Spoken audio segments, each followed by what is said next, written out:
Warning: the following show features foul language and crappy opinions said either by professionals or under the supervision of professionals. Accordingly, the Riff Report and the producers must insist that no one attempt to repeat any vocabulary or shoot any malort featured on the show. 30 racks of PBR. That's for you. Amen, brother. All of Florida do better. But also, most Americans listen to trash music. That's biological warfare, brother. Like, They're just being a bunch of bitches. fill me, Satan. Fill me. Yeah, they're like, what the What's going on?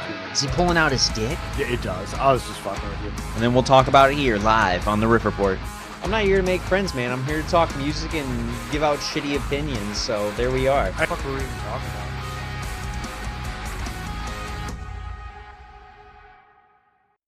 Welcome to the Riff Report, the loudest corner on the internet. I'm Tyler, And I'm Ryan. and we're here to talk to you to inform you of all things punk, metal, alternative, anything loud, anything heavy. We've got a doozy of an episode, and most of it's tracks, so just buckle in with us, folks. We'll get through it together, all right? We've got we got a track by Green Lung. We're talking about Fuming Mouth again. We've got Bring Me the Horizon again. I'll talk about them every episode if I could. Gradients, Gore, I Prevail, and a whole hell of a lot more. Let's see, we got some band drama, possibly from Senses Fail. We're talking about the Amity Affliction, and fucking finally, we're talking about End It today, just like everybody else. Let's see, we got some artist news from Chiodos, Bad Omens, Queens of the Stone Age, and a little Billy Strings update for everybody. I know that's not really what we would talk about here, but you'll be surprised. See what we got in store for you. And then a bunch of tour announcements. Fuck them. There's so many. Who has expendable income? Me, kind of, but that's besides the point. But yeah, Damn. shoot the shit for a second. What's up, Ryan? How you doing? How's your Monday? Your Metal Monday, It's pretty dude. good, man. Hell yeah. Yeah, Metal Mondays. Right. It was quite metal, I'm not going to lie. I mean, I'm prepared for Nice. the episode, so how Exactly. much more metal can you get? Not much. Wearing my Watain shirt, can't get Oh. much metaler than that. Hell yeah. Yeah, I don't know, dude. It was fine. I had a legitimate excuse to sit inside in the air conditioning all day because we're in a fucking heat wave. It sucks. It's really rough, dude. Yeah. I was not a fan of today at all. Yeah. I did go outside a handful of times and I was like, nope, I'm gonna go back in. Exactly. Guess I'll Um just go I back actually inside. had this sounds weird, but I had to I had to increase the temperature on my air conditioning unit to be warmer in my house because it was so cold inside my house. Every time I went outside, I felt like I was melting. I believe it. I was like, wholeheartedly believe that. I gotta equalize this a little Right. bit, dude. Exactly. So what are you sitting on now? What's your let's just ask this. This is a quick little thing, Okay. and maybe let's incorporate, some viewer stuff into this. Yep. All seven of y'all. And all 1,400 of you people from the great nation of India.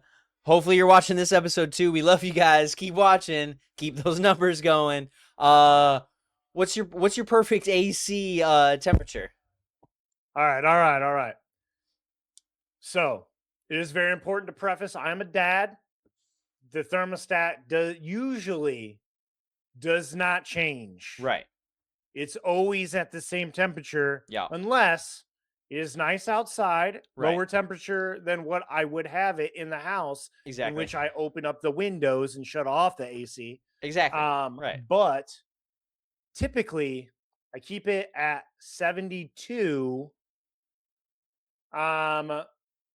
Today I bumped it up to 75. Whoa, 3 whole degrees. That's crazy. But Yeah. you got like central heating and air in your house. So that makes it do. super easy. I am unfortunately not as blessed as you are, and I have to have window units. So for the next 3 Yeah. months, my electric bill is going to suck. Yeah. Yeah, I've kept because Cat likes a little bit colder, and I'm not a dad. I'm a cat dad, but Yeah. Samara's got fur. She'll be fine. You know what I mean? So I keep it at 71 degrees, and both my units are on eco mode and auto fan. So once it hits that temperature, keeps it regulated, Yep. that shit shuts Chilling. off automatically. You know what I mean? And then Hell when it yeah. gets too hot, it'll just fucking cool a little bit. And it's nice because I've got 2 units, like, not necessarily right next to each other, but in one room, which is our technical bedroom, and then the other room, which is now our living room. And it's separated by a wall and everything. So one will be going, cooling off this area, usually when we're sleeping, and it's awesome. And then when we're chilling, like during the day, the other one is running. So like they kind of alternate, and I love that. I love that for them. Yeah. They're Hell working yeah. as a team, and it's so cool. But I agree with that. 72 is perfect. You know what I mean? Not too hot, not too cold. Maybe a light jacket. That's it. Yep. Exactly. Yeah, and I will say it. I was trying to think. I think it definitely gets colder in the winter. I keep the Oh, heat on a little lower than that. Okay. Gotcha. I think about 70-ish. Yeah, that's fair. During the winter. Exactly. If you're cold, put a hoodie on. Put some Put a hoodie on. sweatpants on. Get a blanket. You know what Yeah. I mean? Yeah, you We can got always plenty put of on them. more layers. We've talked about this enough. You can always put on more layers. Yep. You can only take off so many. So, Correct. exactly. Yep. Well, hell yeah, dude. Yeah. What about you, man? You had a big weekend. I know you want to talk about it. Yeah, huge week. Absolutely huge. Busy fucking Huge. week. And it was bookended by one of the greatest shows I've ever been to. Ska the Lot, I discovered at the intersection, was the first outdoor show that they've done at the intersection in possibly years. Well, definitely yeah. years, but I don't know exactly how many years. I wasn't there for the last one, and nobody really told me. But me and a couple guys, while we were waiting for the bathroom, in the bathroom line, we were just chatting about some stuff. And hey, who are you here to see? Like, this is so cool, blah, blah, blah. Favorite venues, all that. Classic show conversations. We're talking about, and yeah, it was the first one in a long time. And it sold out 3 different times. It would sell out. They'd release more tickets. That would sell out, more tickets, and just rinse and repeat like 3 different times. So hopefully they do it again next year, sometime later. Well, I don't think they're going to do anything else this year because they've got things booked through October and November now. Which great. I love that for them. But yeah, hopefully next year. Honestly, my vote is for them to just do this every year. Just a straight up ska show. They can bring back Mustard Plug. They can bring back the Michigan locals. Yep. You can have Boy Detective maybe fight for their right, but Suicide Machines and Mustard Plug, bring them back. Goldfinger, I missed their set. I'll admit. I have already admitted it to you, but I'm going to admit that on air. I'm getting old, and they were starting. They claimed at 9:30, but we left around 9:45, and they still hadn't started. So, from what I remember, I was pretty buzzed at that point. So, I want to go home. It's like an hour and 20-minute drive. Fuck that. I want to go home. But I did get some great bands. Mustard Plug, hardest set all night. They did a Fugazi cover. They did Waiting Room. It was fucking magical. That's dope. Let's see. I caught Suicide Machines set from a distance. Cat was getting us some dogs. And then we just hung out in the back while we were eating. 5 Iron Frenzy. Also great energy. Largest set. They had like 20 motherfuckers up there. I'm using hyperbole, but what was it? 3 horn. They had a saxophone, a trumpet, and a trombone. Classic. 2 guitarists, a bassist, a drummer, and the Vox. So what's that? 1, 2, 3, 4, 5, 6, 7, 8 people on stage. And then halfway through the set, they brought up 2 of their children to play in the horn section as well. So that makes 10 people on that fucking stage. I've seen Woe Is Me play live, and I thought that was a lot. This fucking took the cake. That was insane. Because Woe Is Me plays with what, like 6 people, 7 people, give or take. So yeah, but they had a great energy too. We caught the last part of Catch 22 set. I was sad about that. I don't know if they played Keysby Nights.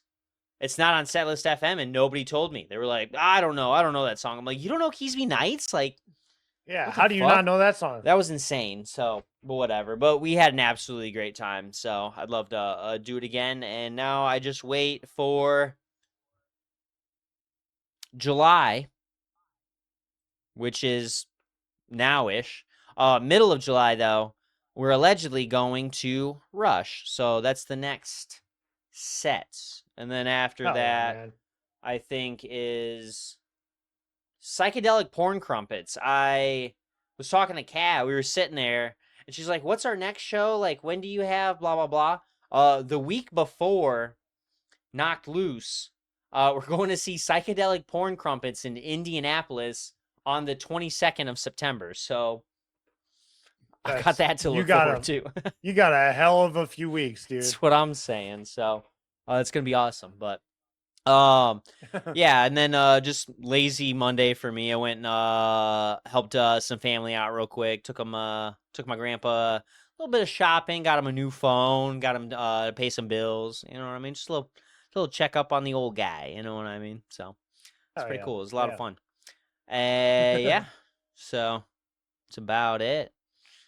What were you listening to while you were doing all this shit, dude? Ska music all week. Like I said last week, fuck, I don't even remember my track of the week last week, but I know I toned it down. I feel like it's like more pop punky, maybe. Was it ska? I don't remember. Either way, I can't remember either. Leading What up the fuck? to the show, we can probably look it up on the edit history on the doc. Oh yeah. But yeah, this week, I had to prepare myself leading up to the show. Plus, it was warm out. It was sunny. It was great. So a lot of ska, a lot of like punk, some shit like that, pop punk. But this song is stuck in my head now, and it will be stuck in my head for the next probably 3 weeks. This was the last pit I got involved with at the show. It's the song Brain on Ska by Mustard Plug from their album Big Daddy Multitude, released in 1993. 2 months after I was born, by the way. I looked that up. I was like, fuck, when was this? You know, and yeah, I typed it in, found it, and that's it. It's been out that long, 33 years. Yeah, dude. Those guys been killing it in Grand Rapids for That's what I'm saying. 30 years, dude. It's crazy. Right, exactly. But it's, I don't know, the thing that got me on this song was the chorus. This is your brain. This is your brain on ska. This is your brain, and then they come in real quick with another, this is your brain on ska, and then just a quick little two-step, you know what I mean?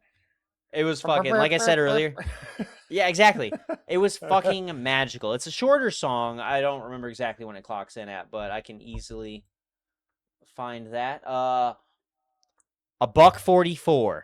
Very short song, but hey, that's all you need. You know what I mean? It's all about fun and unity. You know what I mean? So, yeah. It's great. It makes me feel good. I do know what you mean. Yeah. That's awesome. Yeah, I had a feeling that, you know, we normally go to heavy shows, some screamy shit. Exactly. Bodies flying everywhere. It's aggressive. We're getting jostled around. Yeah. I knew going to a happy show was gonna put you in a good mood. Yeah. Yeah. Did you see the night and day transformation? Like Saturday when I was leaving work, I was like, Friday especially, I was like, I'm so fucking tired. Like I've been pulling all these doubles. We've got all these fucking, I'm just exactly right. Yeah, exactly. And then Sunday afternoon, bright and early, 4:00, I walk in there. I'm skanking my way in there. I'm like, what's up, y'all? It's such a great day today. Like sun shining, dude. I love everybody. Yeah. You were grinning ear to ear, dude. That's what I'm saying. And it never stopped the whole night, you know. That was my playlist for the evening. I was like, you guys don't have a choice. I'm playing music. This is what we're listening to. And honestly, I feel like it helped. It kept Amy in a good mood. sounded like Skylar was hungover, so like whatever. She was just ready to go home. But didn't really have any complaints about anything. Like there was a couple people like, where's my food, whatever. I'm like, oh, grinning ear to ear. I'm like, I'm not laughing at you. I'm just laughing at how great life is. You know what I mean? Just chill out, y'all. Have another drink. You know what I mean? We'll get you taken care of. Yeah, It's totally calm fine, down. man. Like, chill Yeah. out, brah. And they're like, all Have right, a I guess margarita. so. They're strong. Right. It's great. And yeah, I don't think anyone left really unhappy. They were a little frustrated, but that was fine. It was understandable, but nobody left unhappy. They all made sure to come up and say, hey, you guys did your best. We had a great time. Keep it going. We're like, all right, sick. So I was very happy about that. And it's because of me and because of Ska. So yeah, that's how I'm going to think about it. Yep. It's summertime, people. Exactly. All right. Tell me what you're listening for the to. night. Right. Let's see. I have I've been going a little heavier this week. It's been hot. It's been busy. Mm-hmm. I've been all over the fucking place. I've been running around. I've been getting the steps in at work. Right. So by the time I get off work, I'm ready to. I throw the windows all the way down and I crank that fucking stereo. Oh yeah. Hand out the window. Exactly. Chilling. Right. And yeah, I mean, I drove past you, dude. You heard me. I was breakdown my way down the street, dude. Dog, I pointed you out. I was calling you out in that pit, brother. Oh yeah. Yeah. I'm sure the old people sitting inside at the table by the windows were like, what the fuck is wrong with this guy, dude? I'm fucking two-stepping right in front of the restaurant. Yeah. Sick. But yeah, dude, my track of the week, I'll keep it short and sweet. I just picked this because it's a fucking banger. That is Acquiesce by Ringworm off of 2019's Death Becomes My Voice, which is one of my favorite albums by them. Nice. Yeah, I can't say I've heard of this band. I did give them a listen, and yeah, dude, it's heavy. It's powerful. It'll get you through a bad day, or hey, you're having a good day and you need to kind of bring yourself down a little bit because you're a little too visions of grandeur. This is the perfect song for that, honestly. Yep. And it's fucking, I'm sure you probably could tell right when you put it on. You're like, that's right up Ryan's alley. That's exactly what I thought. I was like, oh yeah, dude, just that, like, not necessarily slow drumming, but you're just imagining the guy, he'll do like a drum fill and just fucking start banging on that drum, just a little like exactly. I was like, this is what Ryan's into for sure. This is his spirit animal right here. I agree with that. Yep. It's awesome. It's a good track though. I'll pop them on the subscribe list so I can keep up. Do they still put out music? I don't think so. Oh, okay. Actually, I thought I heard. Let's find out. Is Ringworm still a band? I'm pretty sure they might have gotten back together. Yep. They had an album in 2023, so. Yep. Hell yeah. Nice. Yeah, I would love to see these guys live. I found out about them because they were force fed to me by Victory Records back in the day. Nice. Classic. And I was like, what is this? Right. And it was awesome. Hell yeah. But let's awesome fucking track. Get into this shit. Yeah, let's get this shit rolling, dude. Let's get into it. We got a lot of shit. Right. You're seeing an industry news right now, starting with new release. Whoa. Hell yeah. New issue day. Yeah. First up, holy fuck, I gotta put my playlist on. My bad, y'all.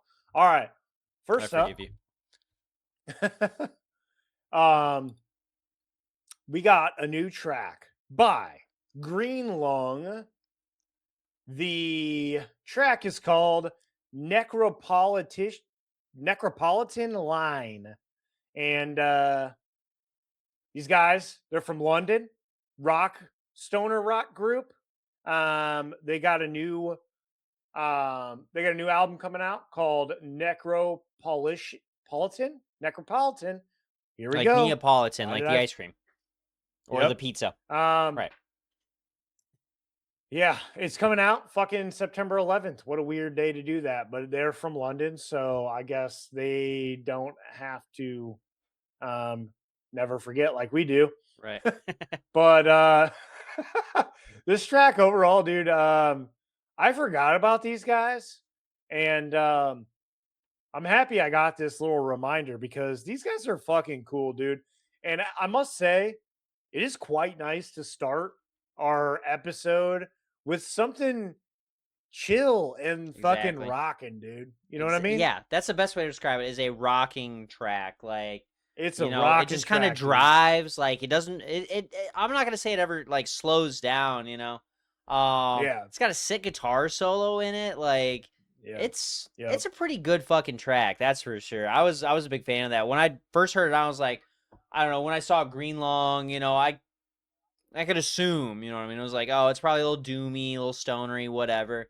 But it's almost like the first time when I heard Rickshaw Billy. Like, it just got, like I said, it just drives. Like, it starts, lays on the gas, and just doesn't stop. Solid. Yeah. So good. Yeah.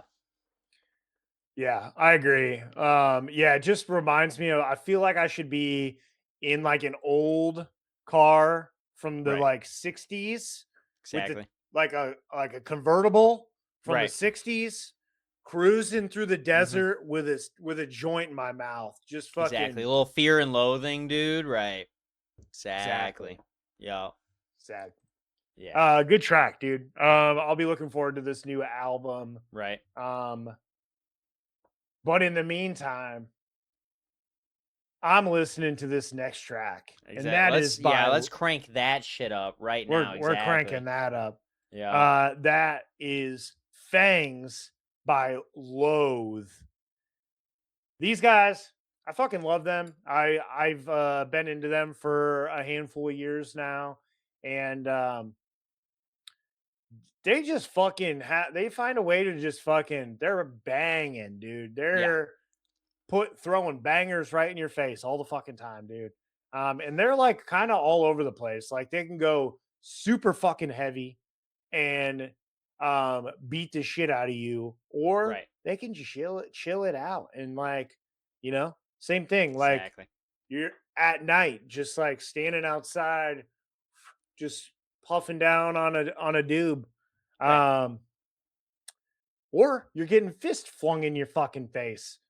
But this one was a killer track, dude. It's heavy. It's got heavy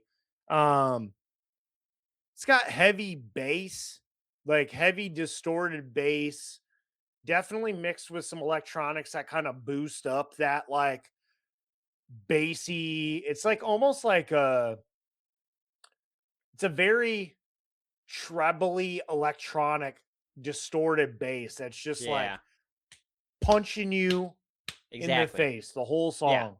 Yeah. I agree with that. I don't know, when I first popped it on my headphones, I had to turn it down a little bit because it's not too loud. I'd never say that, you know, because if your music's too loud, then you're too old, you know, and I'll never live by that. If your music's too loud, then you're leaving before the headliners. Yeah. Yeah. But no, it's fucking awesome. Like I would almost want to just sit there, smoke a doob real quick, you know, get a nice little buzz going, and just kind of crank it up a little bit in the headphones and just feel that bass and the treble and just everything incorporated. This was definitely a contender for my favorite track of the week out of the releases this week. Just based on how ethereal it gets, and just how loud, good loud, you know what I mean? It's not loud for the sake of being loud. It's loud because it needs to be, you know what I mean? It's got those nice build-ups. It's an awesome fucking track. I am so excited for more from these guys in the future. Agreed. Yeah, I definitely, one thing that I haven't done yet is I haven't put this song on some really good speakers in my house and just cranked it. Right. So That'll be happening tomorrow. Hell yeah. I love that. Why is okay, we're good. My fucking title's been acting up lately. It's pissing me off. At title. But yeah. Okay. Hell yeah. Motherfuckers. Right. Next up, we got another release from Fuming Mouth, the new band featuring Jay Weinberg. Motherfucker. Title? It's not playing. It won't play the song. Dang, that's rough. That's a good song too. There we go. Got it. All right, got it. Got it. Yeah, the song is called Cheat Death. And it is coming on their new album, The Ringing Bell, due out July 17th through Triple B Records, which is not long from now. I can't wait. Right. Can't wait. I'm actually really excited for this album drop, dude. This is, I'm not going to lie, like, I think this is the most appropriate band that Jay Weinberg has been in. Yeah, exactly. For him. Like, for him I didn't know much of Jay before Slipknot. I just knew that his dad is Max Weinberg, and I used to watch Conan all the time, so I'm like, oh, yeah, he was born and raised in drumming. Like, that makes sense. So he must be a good drummer. And he was.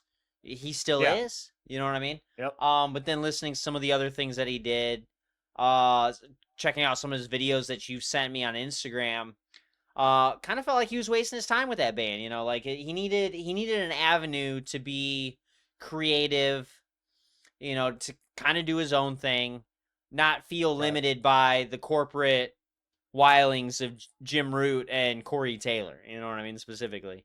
And just, I don't know, so this is the second track we've gotten from them with Jay. Both of them were fucking killer, dude. I'm going to use the same phrase that I was using for Necropolitan. It's a driving fucking song, but it's way fucking heavier and awesome. Yeah. Huge fan of this one. Yeah. Yeah, no, this is like, being in Against Me and then being in Slipknot and then, playing for Suicidal and playing for the fucking E Street Band. Like those are all bands that you're a hired gun. You're not playing what you want to play. You're playing what they want you to play. Exactly. You're playing it professionally. You don't get a lot of leeway. This is an actual band that I think he actually gets to contribute to. Right. Which is exactly what we need because he's a cool dude. He's a good musician. Right. Exactly. He should fucking be able to, go off, put in King. his 2 cents. Exactly. Do what you want. Yeah. That's what we want is what you want. We're here for you, Jay. We love what you do. If it makes you happy. Hell yeah. That's awesome. Yeah, absolutely great track. He said, July 17th. Hell yeah, that's really not that far off. Yeah. And the fucking album art. Do they have album art out for that yet? I think so. The unless this is just album art for no. The past 2 singles, they've been different angles of what looks to be the same church. It's on Bandcamp, but it's kind of badass. It's like a night shot of a graveyard in front of a church, like a little chapel. Some like trees and shit. Yeah. Kind of badass. I'm gonna check it out right now. You can go to the next thing, but I'm gonna check I'd it love out to. Right now. Yeah, you're good. All right, we got a track release from 156 Silence. These guys have been showing up a little bit more on our list recently because they've got an album coming out. But the track is called Proxy Idols. For all you magic nerds out there, we know what proxies are. And whether you hate them or like them, I don't care. That's not what I'm here to discuss. But this is the latest preview for their forthcoming album, From a Distance. They will be releasing that record on September 4th through Pure Noise Records. They did share a quote about this. It states, "Celebrity worship is more prevalent than ever. They come and go as they do, being forced into our faces. Until then, the next batch comes through.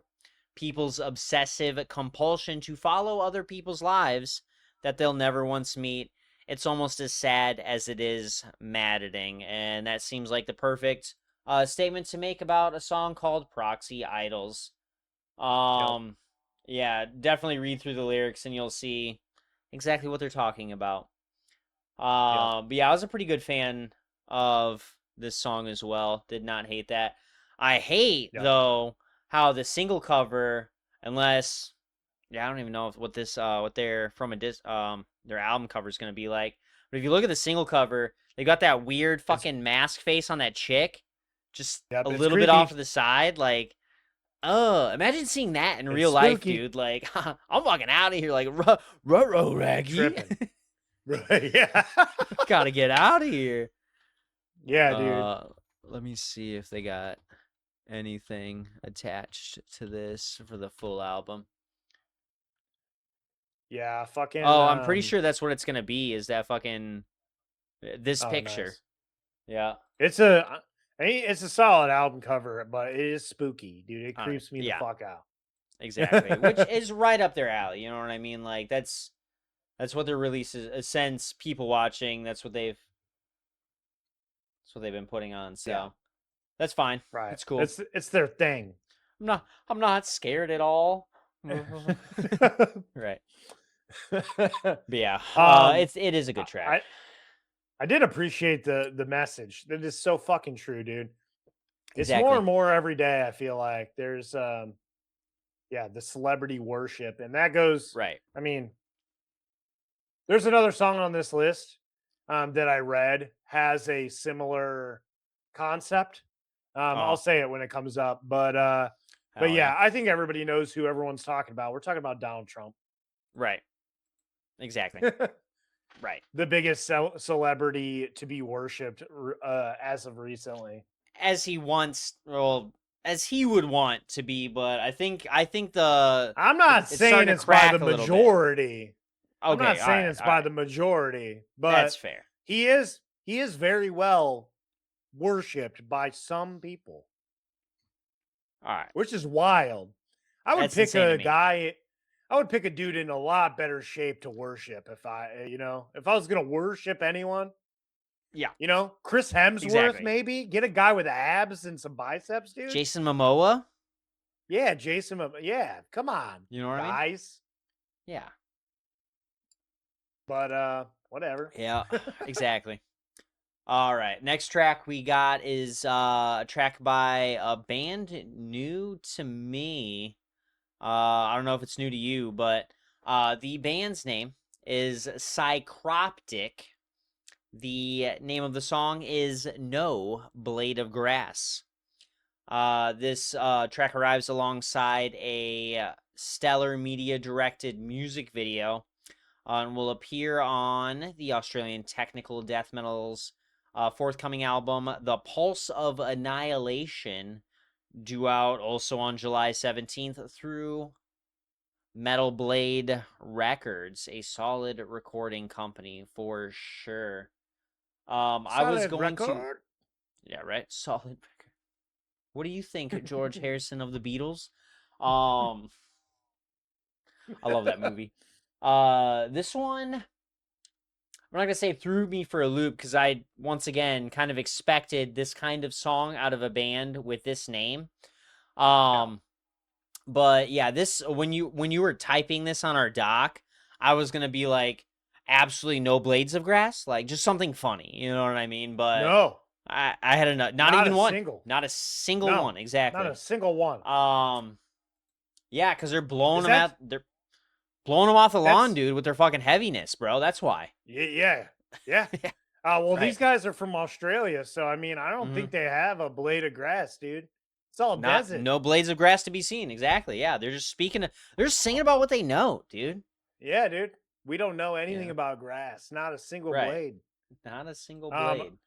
I will absolutely be listening to this track tomorrow when I'm in 100-degree heat mowing my grass. I'm going to be like, not a single blade of grass is going to survive. Right, exactly. Right. Yeah. Yeah. Yep. I can't wait. I dig this song. I'm not going to lie. This is like fits in that arch spire kind of tech death. Exactly. Yeah. Very mechanical, very just like Yep. I love it. Exactly. Yeah, this was a solid one too. Great album art as well. Great single art. It's kind of cool. Looks like these guys are getting Thanos snapped, but it looks like oil painty, and I kind of enjoy those. Yeah. I feel like I keep talking about like single art and album art, but I've mentioned in the past, like, it's those things that like grip my vision first. And I'm like, let me give this a chance. You know what I mean? And this really knocked that out of the park. So it's not something I'll listen to all the time, but when I'm in those moods for some like tech death, some death metal, shit like that, I'll definitely look these guys up first, for sure. This was a great fucking track. Oh yeah. Gotta see. I was gonna do a little bit more. No, I had not heard of these guys before this, which is crazy because their first album came out in the year 2000. That is wild. And how do you have their Wikipedia up or something like that? No, I'm looking at their YouTube page right now, but I can pull that up. I'm wondering how long they've been on Metal Blade Records, because that would also be really weird. Right. If they've been on they were on Nuclear Blast before that.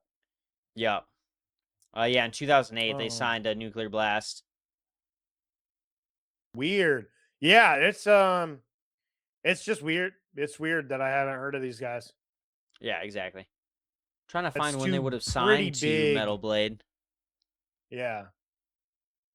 It doesn't list Metal Blade as their label on I probably just need like an update or something. Yeah, or I'm thinking, are one of these record labels owned by Metal Blade Records? I don't know. Yeah, I don't know. No, the second to last album, As the Kingdom Drowns, they were on EVP Recordings Prosthetic Records, which is now owned by MNRK. But the world of music. How about that? Right, exactly. So, hey, maybe it'll get updated soon, but that's fine. Yeah. Great fucking track. Love to hear more from these guys. I'm going to go ahead and move us on to the next one, unless you got anything else to say about Psychroptic. Alrighty. We've got another banger of a fucking track. This is from Hollow Pact, a Sumerian Records band now. The song is called Tear. English is weird. It's Tear. Okay, solid. By Hollow Pact. This is their new single, Tear. This is an industrial tinged melodic metalcore band. I don't know why you're doing that. No, because of the next thing you're about to say. Oh, okay. All right. Hell yeah. Sick. I should have just kept talking. Featuring vocalist Jaeger Henry, grandson of the late Led Zeppelin drummer John Bonham. Dude, we're not worthy. Yeah, he's got a good fucking voice, dude. These guys are awesome. Yeah. Let's see, and this will be some more songs from them. They got one album out, Heart of Thorns, from what I can see. Yeah. But this is metalcore? I'm right there, dude. I'm all up in this shit, dude. I loved this track. Had all the best parts. Like I said, that industrial, they got some electronics, some like some twangy, not twangy guitars, but you know what I'm saying? That fucking some cool shit. You know what I mean? Yeah. Yep. Yeah, I love this shit. I had not heard of these guys, but I mean it makes sense. Because they've just signed with Sumerian. So I don't think that anybody even knew about them. They might have put I mean, that first album they might have self-released. If that's the case, it would have been hard to find out about them without a label to back them up and push them in our face. But I'm happy I know about them because these guys I can feel are going to be a constant rotation for me once this album comes out. Right.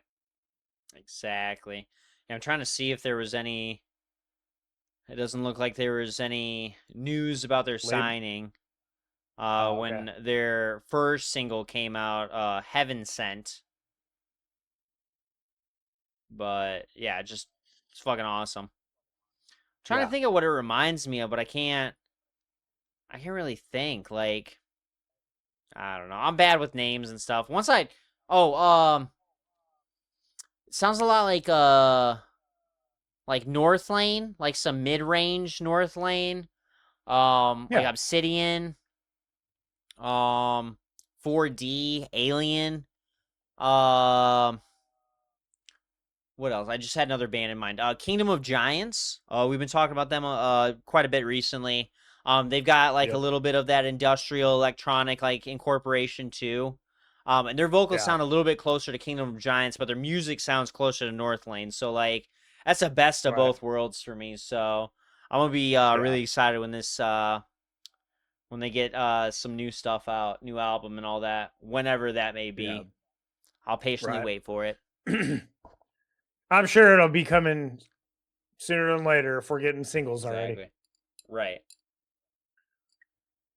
Well, next up, we got a banger of a track.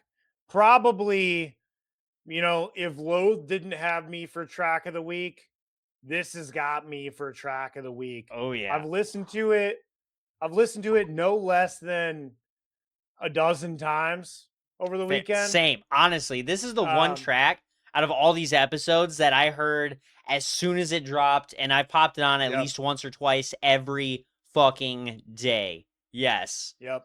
Oh, man. Yep. I woke up Friday morning with the sole intent. First thing I was doing in the morning was going to listen to this track. Yep. Going to watch the music video for this track. Yep. And that is Dehumanized by Bring Me the Horizon. This will serve as the final track on the band's forthcoming re-recording of 2006's Count Your Blessings, set for release on July 10th. So fucking close. So soon. Exactly. So awesome. Yeah. Those vinyls are going to start shipping, dude. I'm fucking excited. I'm just sad I didn't get like a t-shirt drop on this one, but I'll keep an eye out.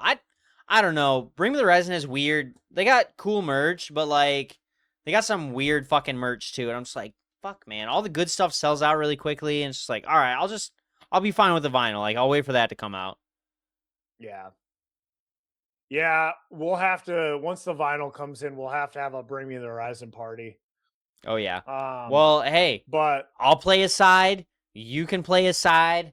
If it's because I think I feel like we got 2-disc. I feel like they did like a 2-disc LP. I don't remember. That would make sense. Yeah, well, I'll just play a side. You know what I mean? It'll be beautiful. Yeah. We won't do that. Right. That sounds like a lot, but yeah. It's going to be sick. But either way. We're tearing down your house. Yeah, that's fine. Hell yeah. Yeah, the new album was produced by Ollie Sykes himself, Lee Malia, and then features mixing and mastering from Buster Oldham, who we've talked about before because I remember that name being awesome. He's worked with Silent Planet and Born of Osiris. I also learned Buster plays drums in Viljaharda, which is awesome as shit. Yeah. Hell yeah. All right. Well, that definitely helps the case on this fucking album. That's for sure. Yeah. I I can't say that I wasn't expecting it, but I honestly wasn't really even thinking about the fact that they might release a new track on this re-recording. Right. I think I feel like I think they it's pretty announced it awesome. with that. Like they were talking about it. I slightly remember. Don't quote me and I don't didn't. trust me because I get drunk all the time. So Yeah. Well, if they did talk about it, it was it. I wasn't even thinking about that. I was Right. just thinking about hearing the fucking re-recorded, remastered version of "Pray for Plagues." Yeah. Um, Exactly. Yeah. But yeah, dude, I'm so fucking excited. This is awesome. This So is a awesome. great fucking track. It blew me out of the fucking water. I don't know how else to describe it. Like it's heavy as shit. All these vocals sound so good in both Black and Blue and this, so everything else is just gonna sound a million times better than it used to. Yep. And this has got to be album of the year. Honestly, I'm gonna say it right now. We're only in June, July. We're halfway through the year, but I don't think any album can top this re-recording. It's fucking awesome. So far, we got 2 tracks. Yeah, Maybe I'm we'll blowing my see. load a I'm little not. early. I'm not gonna. I'm not gonna All right. make any claims like that right now. That's fine. But yeah, I am very excited. Hell All right, next up, we got a mouthful of a track. Right. That the song is called Plath versus Kafka versus Romance by Dreamwell. These guys are putting out a new album called Hymns for the Denial of God on August 28th via Prosthetic Records. And I gotta say, this is a very prosthetic-y records type band. This reminds me, I felt really good listening to this. It really reminded me of that like Glass Jaw, Right. that Fear Before the March of Flames, that like just that fucking chaotic mathy screamo shit. Exactly. I don't know. Yeah, it kind of brought me back to like the mid 2000s and like those early like the genesis of post-hardcore. You know what I mean? Like no real kind of path forward, just we're going to get loud, we're going to get grady, you know, we're trying to be loud for loud's sake and just bring that chaos to the stage. Like that's how I felt like they thought of their recordings. Like how are we going to play this live and how much destruction can we cause? You know what I mean? Yeah. And you know what? I love that if that thought process was in mind during this, I love that. A lot of people are like, "Oh, how is this going to sound on a record? How is this going to sound in a car?" Blah blah blah blah blah. No, how many people are going to get kicked in the face at this show, dude? How many people are gonna jump on the stage and then jump into the fucking crowd with not a care in the world? You know what I mean? They're kicking down our fucking amps. They're kicking down our stacks. They're grabbing our guitars from us, dude. Let's fucking go. Exactly. Yeah. Yeah. I'm not gonna say surprised to see this track name, but I kind of love the track name for a nerdy reason. It lists 2 poets, Franz Kafka and Sylvia Plath, against romance, and I thought that was really funny. And also, this one goes out to Jordan. Ha ha ha! How Kafka-esque. You'll understand when he sees the episode. Yeah. But yeah, it was fucking awesome. I really did enjoy this. Just all around, it was really good. Oh yeah. This next track that I got for you comes out of left field. Yeah. But you say your piece and then I'll say my piece. It comes out of left field, in my opinion, in such a good way. And that is White Noise by Gradients. These guys are a Danish duo, blurring the lines between black and death metal, sludge, and trap rap on their debut album, Anomaly, due out September 4th via Metal Blade Records. This track is very different from what we get on a regular Yeah. basis. That's a fair cop. It reminds me slightly of Hive Mind by Knocked Yeah. Loose, the way that it Yeah. fuses hip hop and death metal together. The harsh vocals honestly they're not really my favorite. They kind of remind me of early Haste of the Day, the way that he used to do vocals with that like harsh raspiness, Right. which I think, I don't know. I think by itself in a band, playing the music that he's screaming over, I think would be good. The way that Right. it's mixed with the hip hop, I don't think goes as well together, but I do like the track overall. Now, I see you've been biting your lip for the past couple minutes. Please tell me how much you hated it and what you hated about it. I hate okay, for one thing, thank you. Thank you for the floor. I hate trap rap. I think it's useless. I don't find anything fun about it. I think it's lazy. It's a lazy rap style. I don't know, like it bores me. It just fucking bores me, you know? And for them to incorporate it into a metal song, I guess maybe makes it a little bit more interesting, but I hate Suicide Boys. I will not listen to them. Hot fucking take, I guess, in the industry. Everybody loves fucking Suicide Boys. Um, and when I heard that song, like I liked it at first, and then they got into the little boom bap, like fucking drill trap sort of section. And I was like, did you really have to ruin this song? Like, it sounded like some 70-year-old like white woman who's just like, well, why'd you have to go and do that? Like, it was fine how it was. You didn't have to change anything, gentlemen. Like, you know, it just, I don't know. I hate, and I especially hate, like, I don't know. I guess I can say this, but maybe I'm a hypocrite. But like, I like new metal, but I hate like trap metal. You know what I mean? Like new metal has more. And here's the thing: the whole point I guess I'm trying to make is I love hip hop. I love the lyricism. You know, I love the incorporation of the beats and everything. And I guess they kind of do that with trap and everything. I don't But it's know. just I don't 100% know that I know what you're talking about when we're talking about trap. trap. You don't know what trap Yeah. music is? Like trap, I know rap, drill, shit like that. Dang, I don't bro. really think so, man. We got a whole world ahead of us then. But like, okay, so drill music. Would we consider?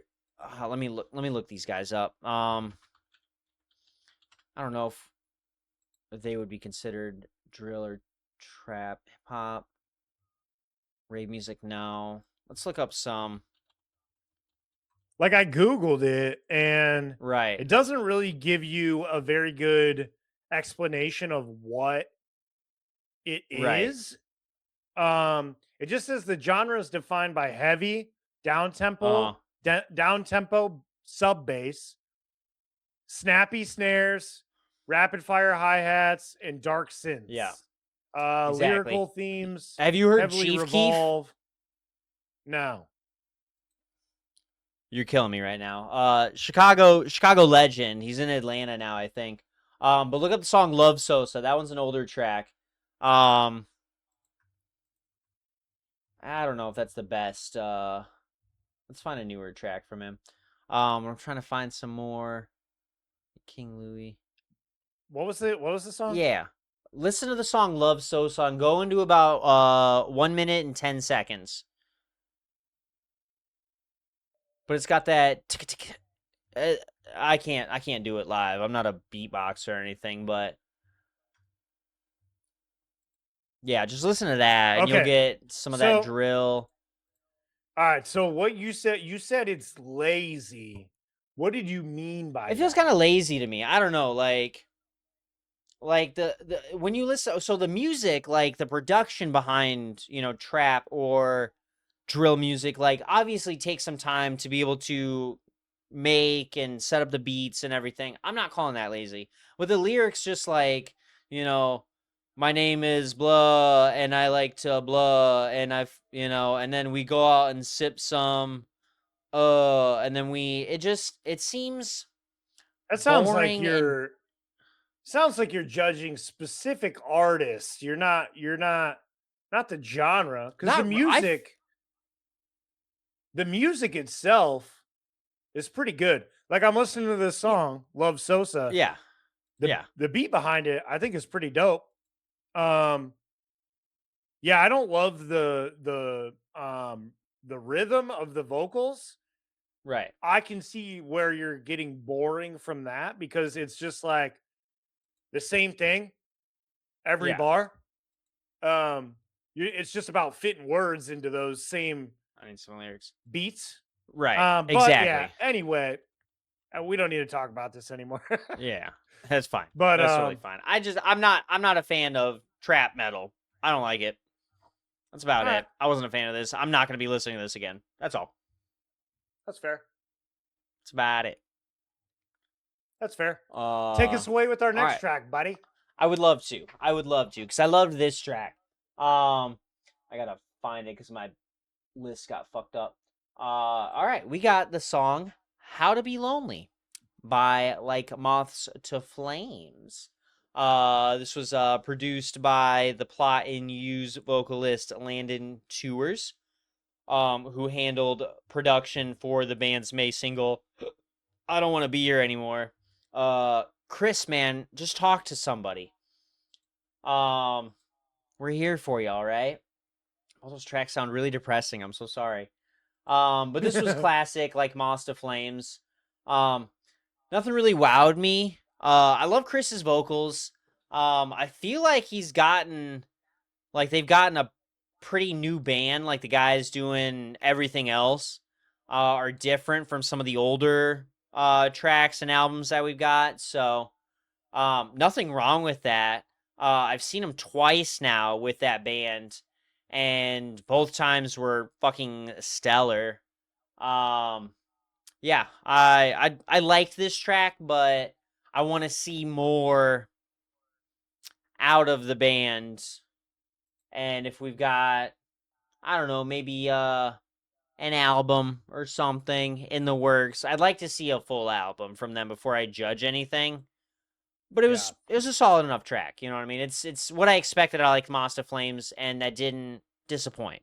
You know what I mean? yeah. All right.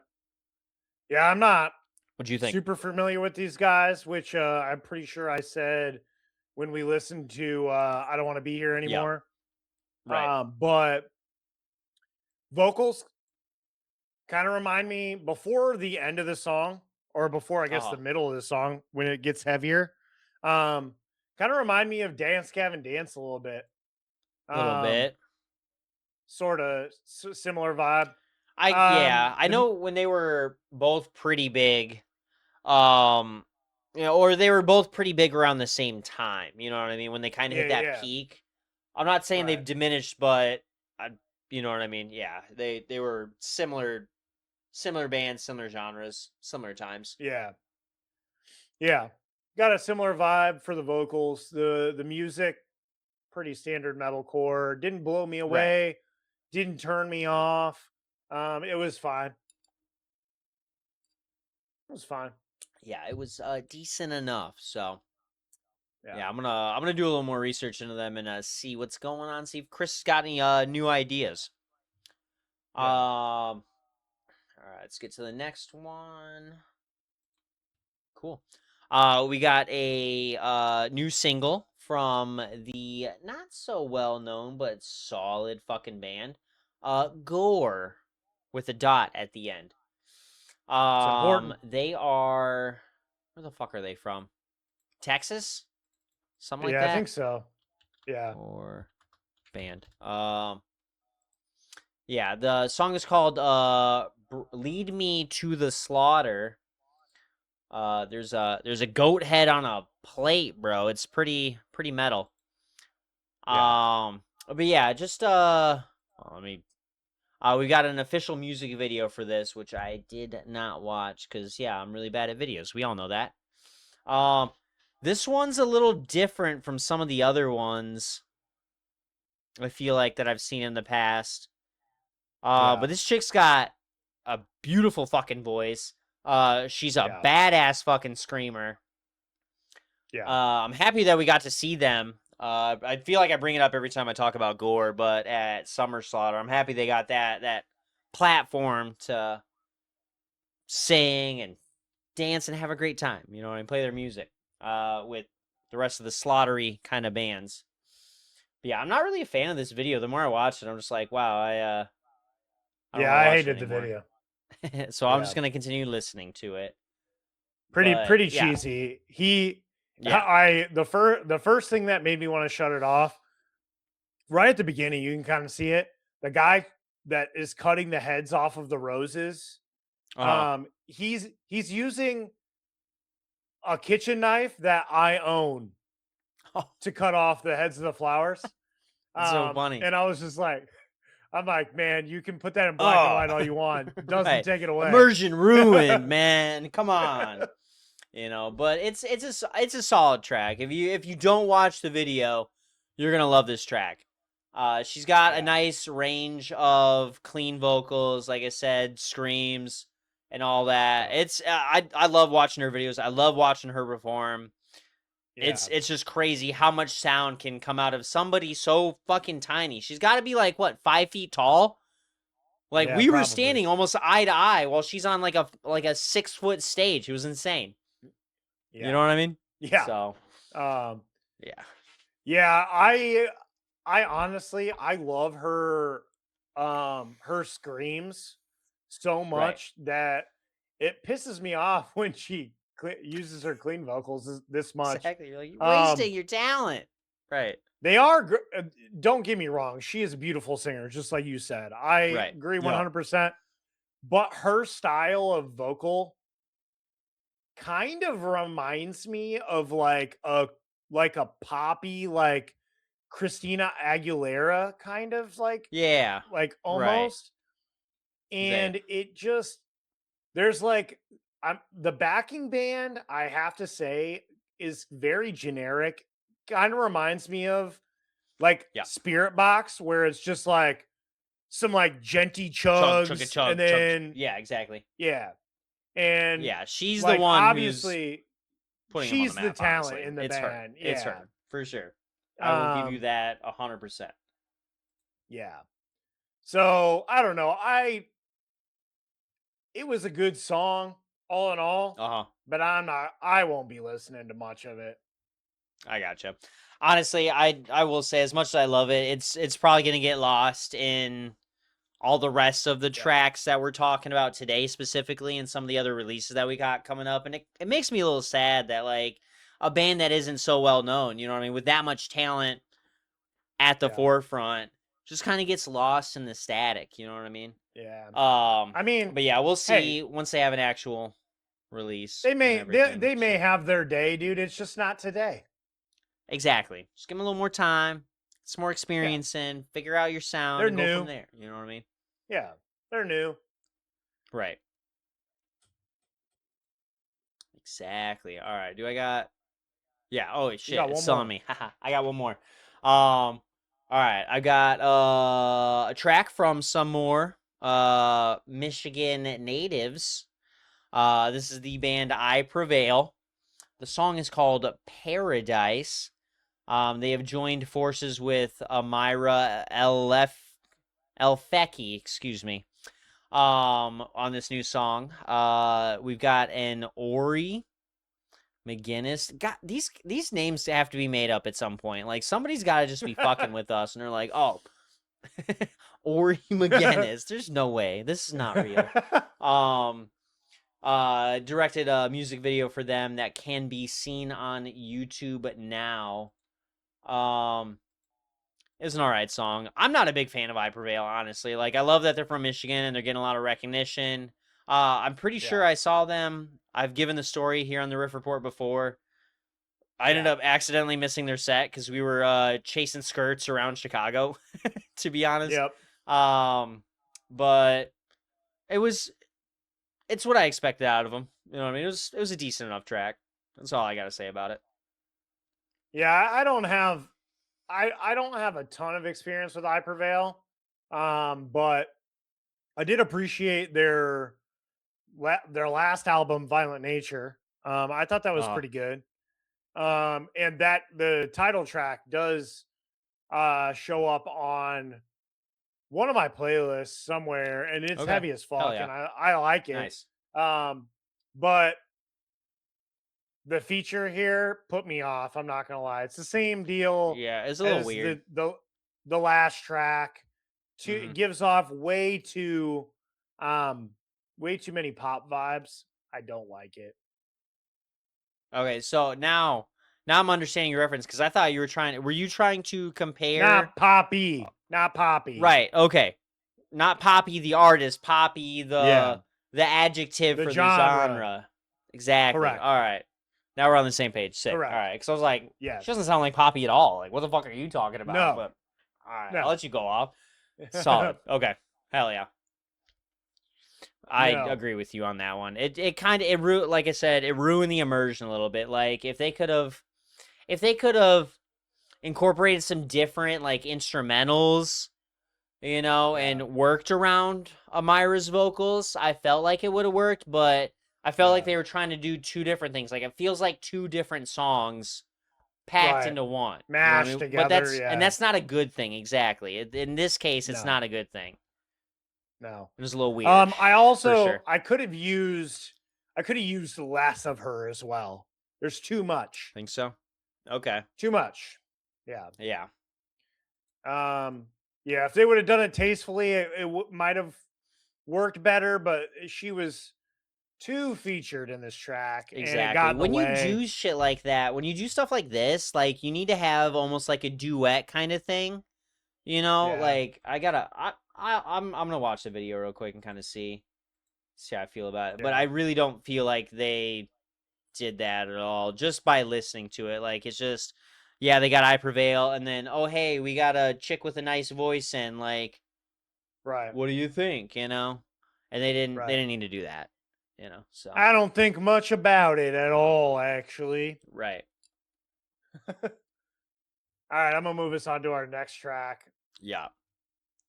We got a new track by The Who, not the rock band from the fucking 50s and 60s.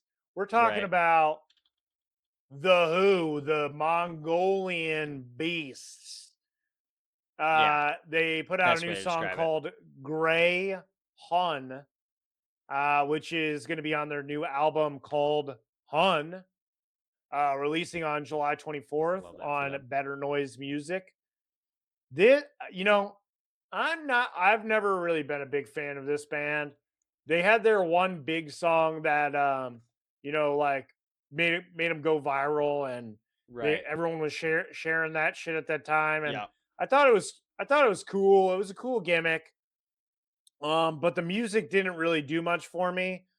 This is probably the first song I've heard by these guys where I'm like, this is a pretty dope song, not gonna lie. Exactly. It feels substantial. It feels like a metal song. And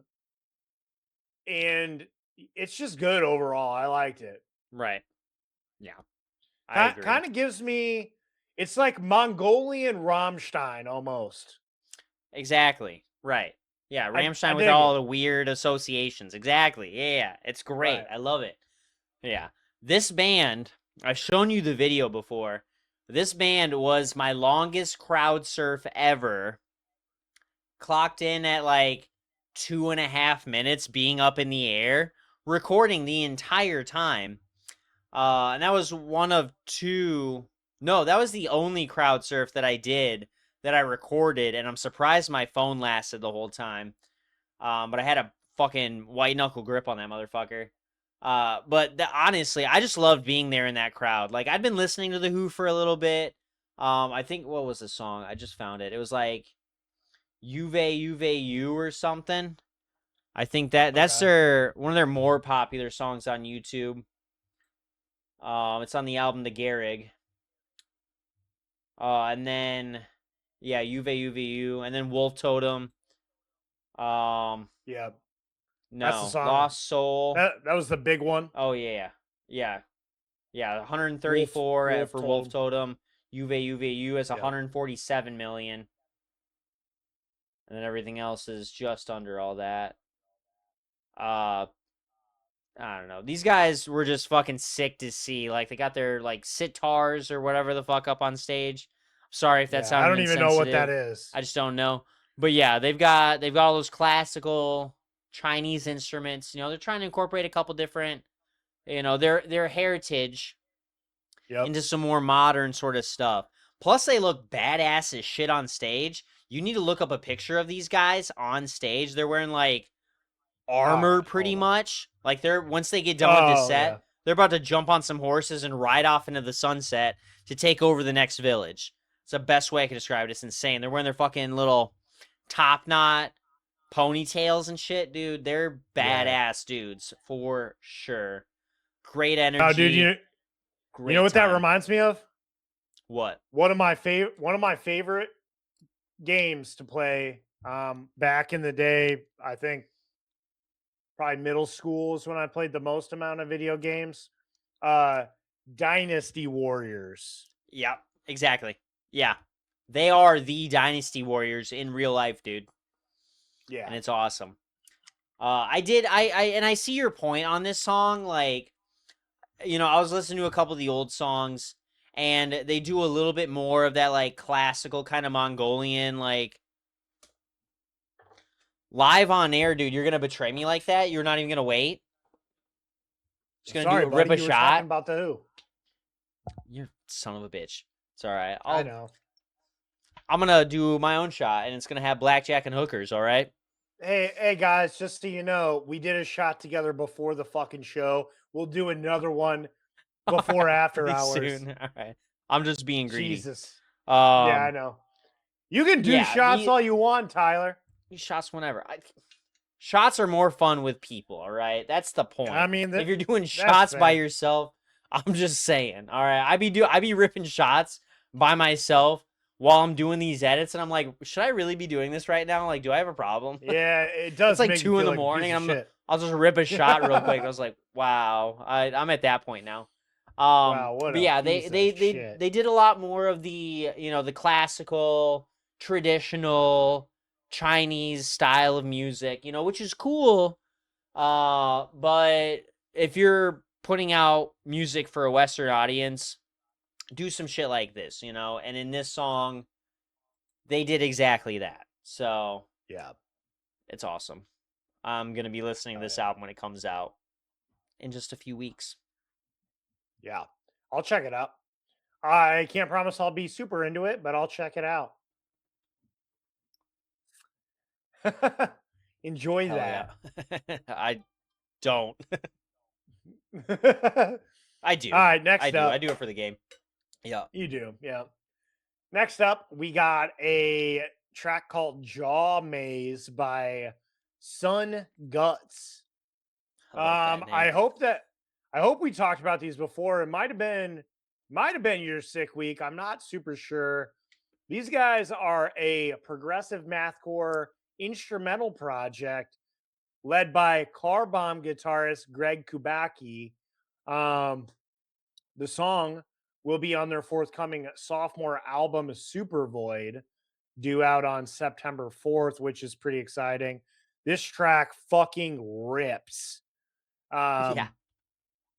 I don't know how a lot of people feel about instrumental music. I think there's a good place and a good time for it.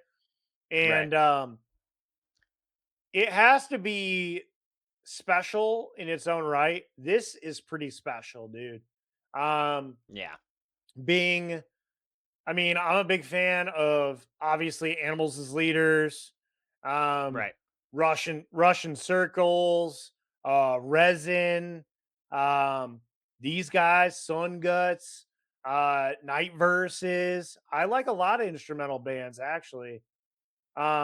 This shit is just heavy. It's Exactly. no frills. It's not Animals as Leaders or Night Verses where you're looking at extreme technical guitar playing or Exactly. Trying to drumming. figure out how the fuck he played that fucking riff, dude. Like, where did his fingers Yeah. go? Like, I'm like, what, he grow right. like 10 more fingers, dude? Yeah, there's no way. Exactly. Yeah. Yeah. But No, this seems a little more is down to just earth, straight but so good. in your fucking face, dude. Exactly. I'm surprised I've never seen this because I love instrumental music. That's one of my favorite genres, dude. No vocals, fine. Let's just get to the nitty gritty, dude. I want to see these. I want to see all of y'all what you can do, you know. And this is exactly that. I'm listening to it. It's fucking killer. I was pleasantly surprised by this track for sure. And you took all the words out of my mouth. Like, you know, I'm a huge fan of Animals as Leaders.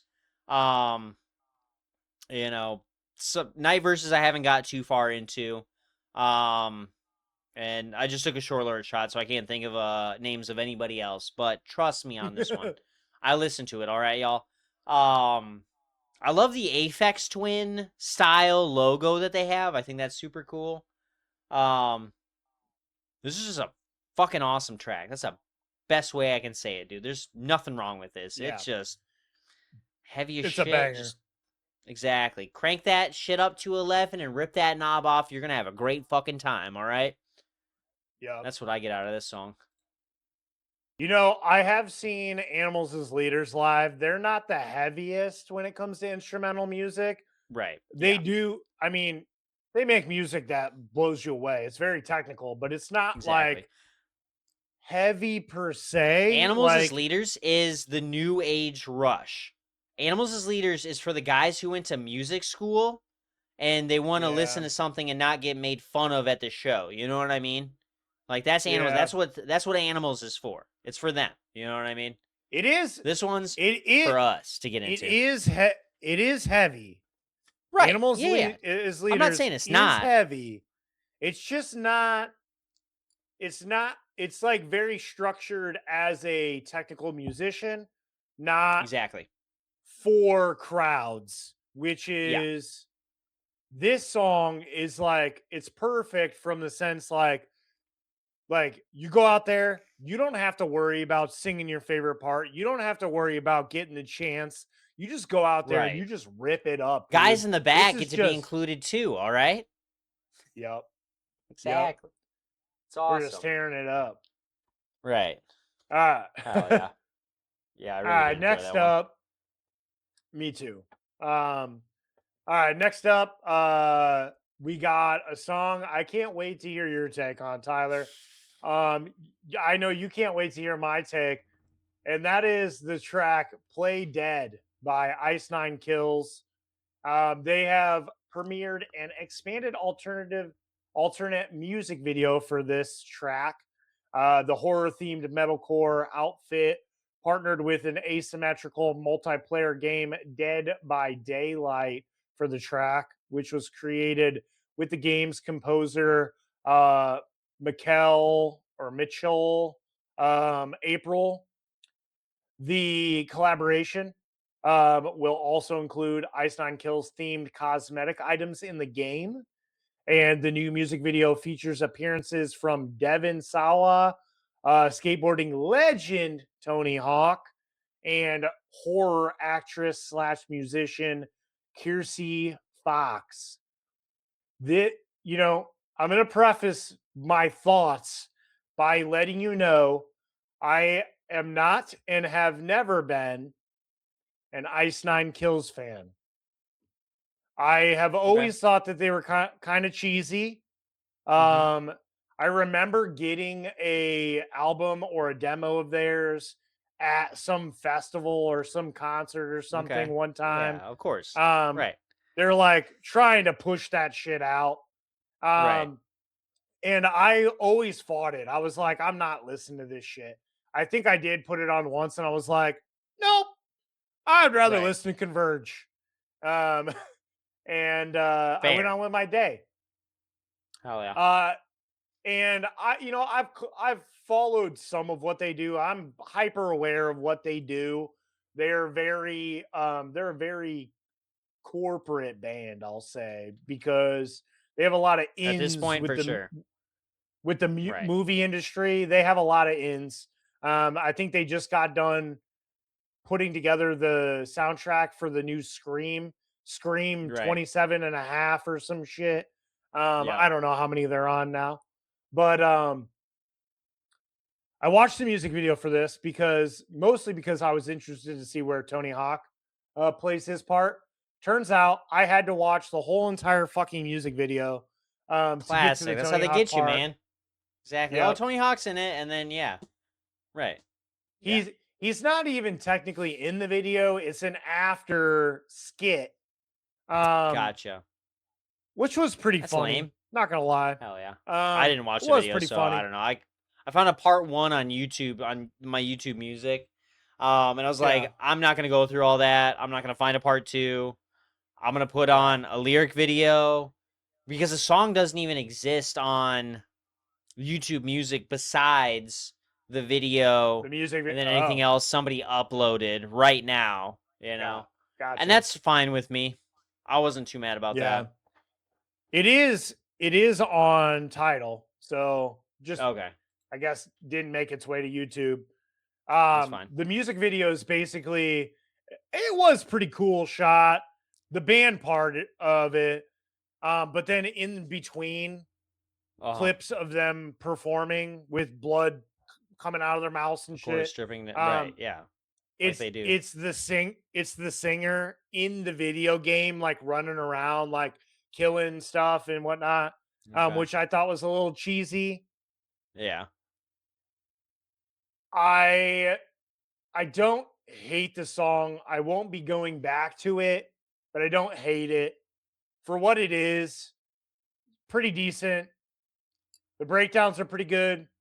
He does do a pretty cringy, like pig squeal style thing before breakdown, where he goes reet reet and then goes into the thing, and I was like, oh, that sucks. Oh, right. Oh God. Right. I'm gonna throw up. Exactly. Right.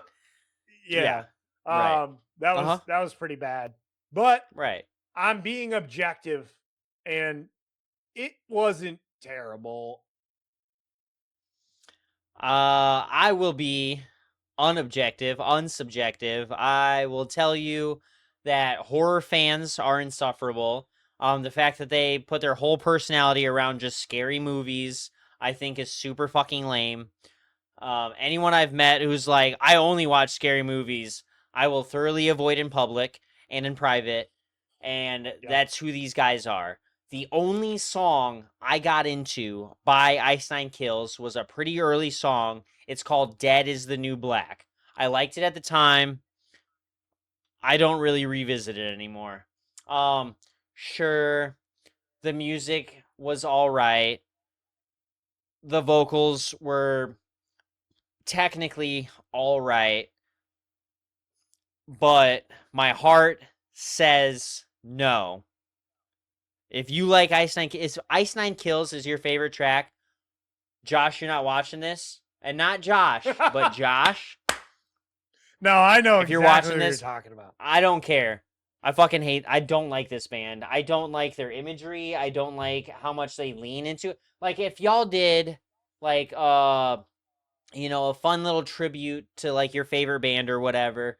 But the fact that the only way your band got super popular was by dick riding horror movies that everybody liked for like 15 years before your band even got started, I think that's a little lame and fucking corny. So yeah, I give you no credit. I award you 0 points, and may God have mercy on your soul.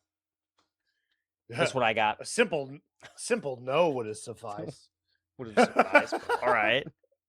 No, yeah, that's where I'm at on this one. We are in 100% agreement with the horror movie thing.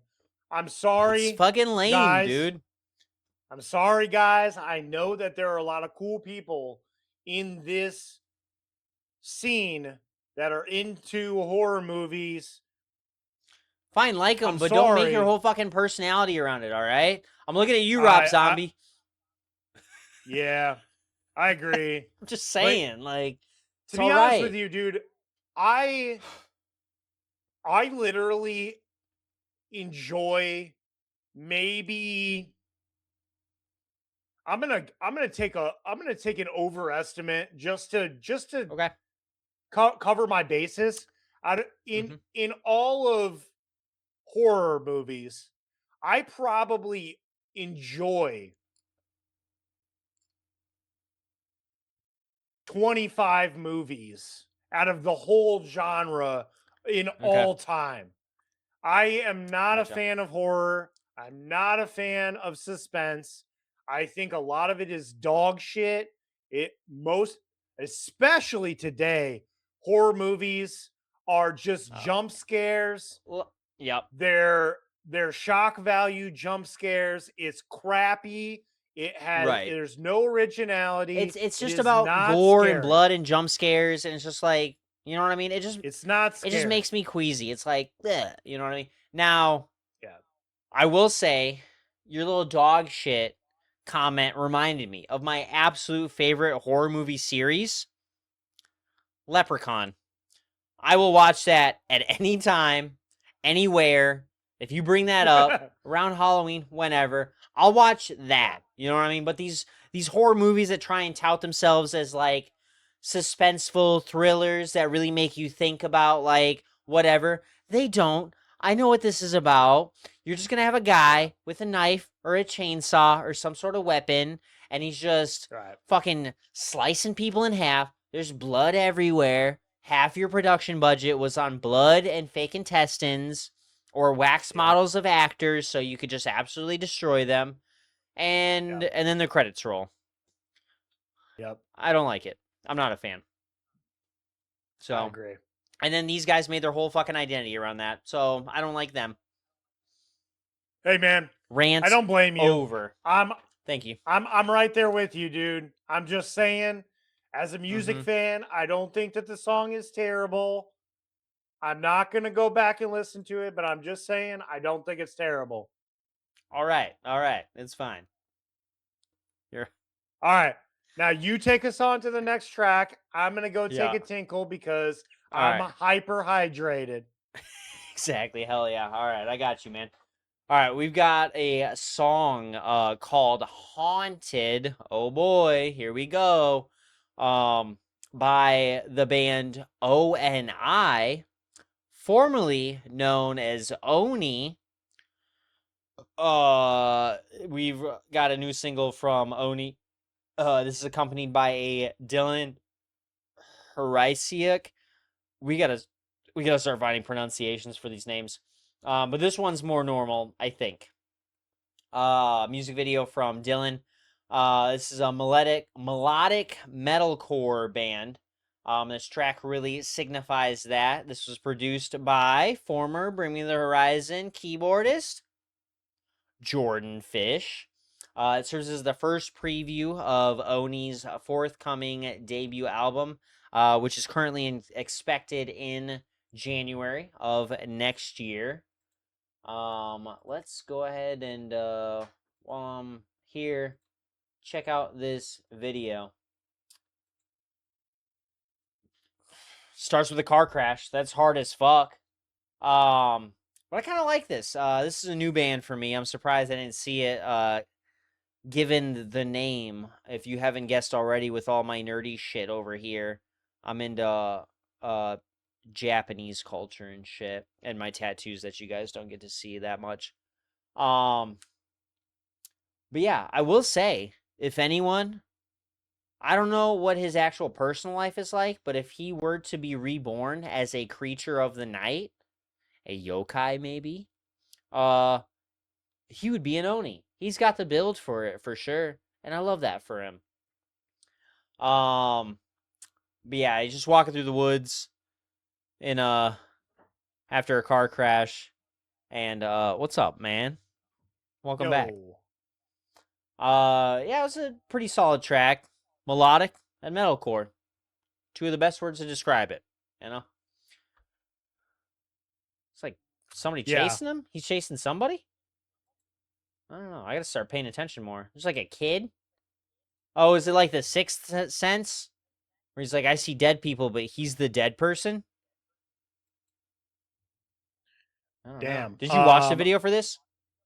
I did. I don't remember, but I got so far off track. I was like 4 songs ahead, so I Oh, totally shit. lost track of.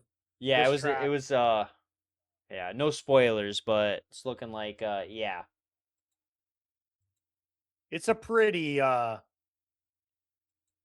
standard metalcore track. Exactly. Yeah.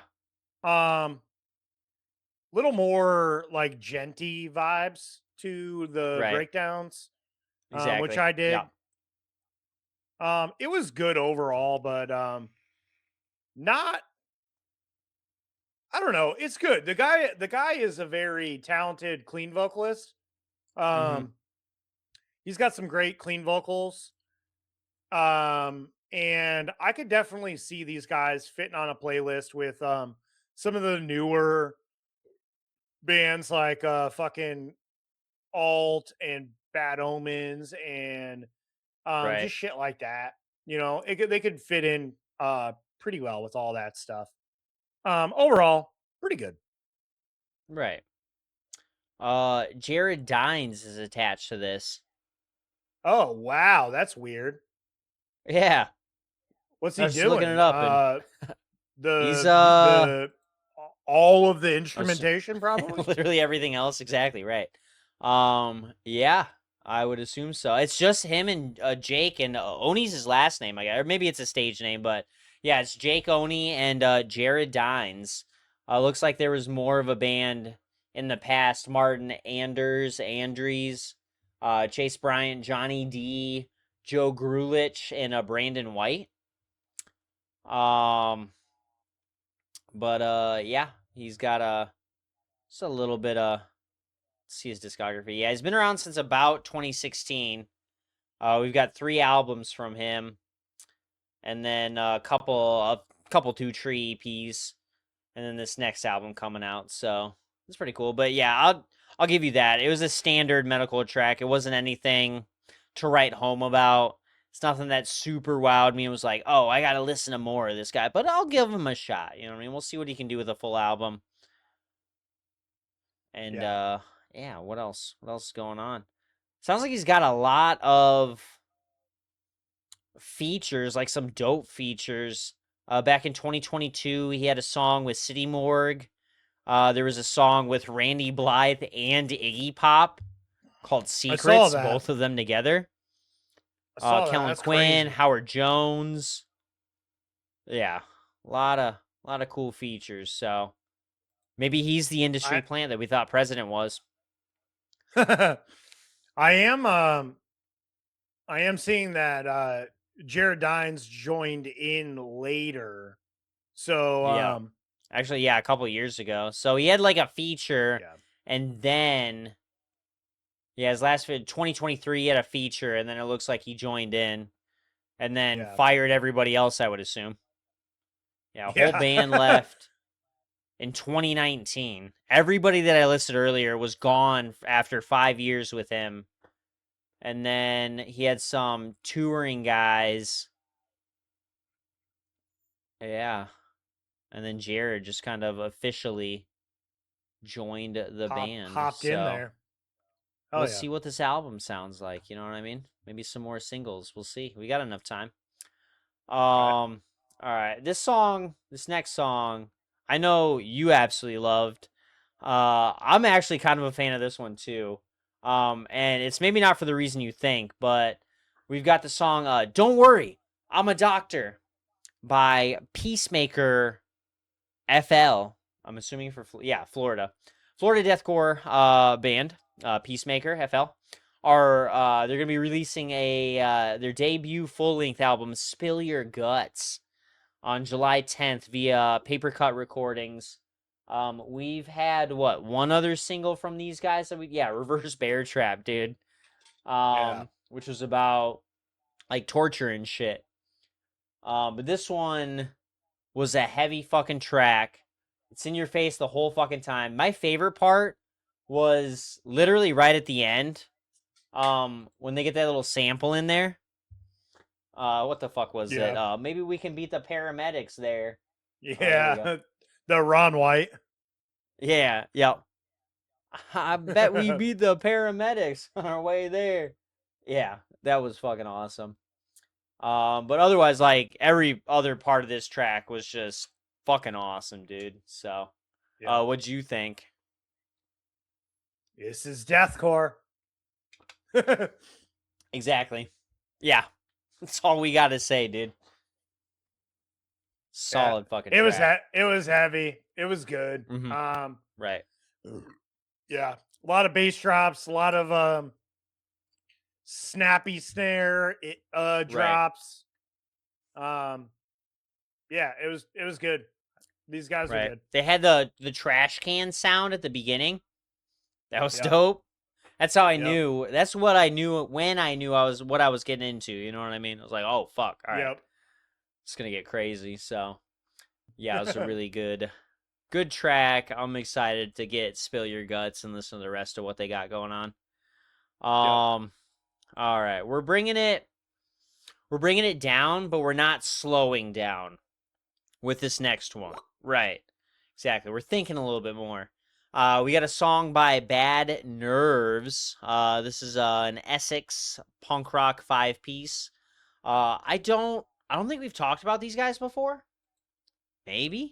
We have talked about them on probably in some news. We talked about them. I believe they were on our Ultimate Road Trip playlist. Oh. Okay. I believe. I don't think I wrote that down. Did I? I'm trying to find. Maybe it's not on. Oh no. Yeah, You Got the Nerve was on our Ultimate Road Trip playlist. Nice. Hell so yeah. So it's an after hours release. Right.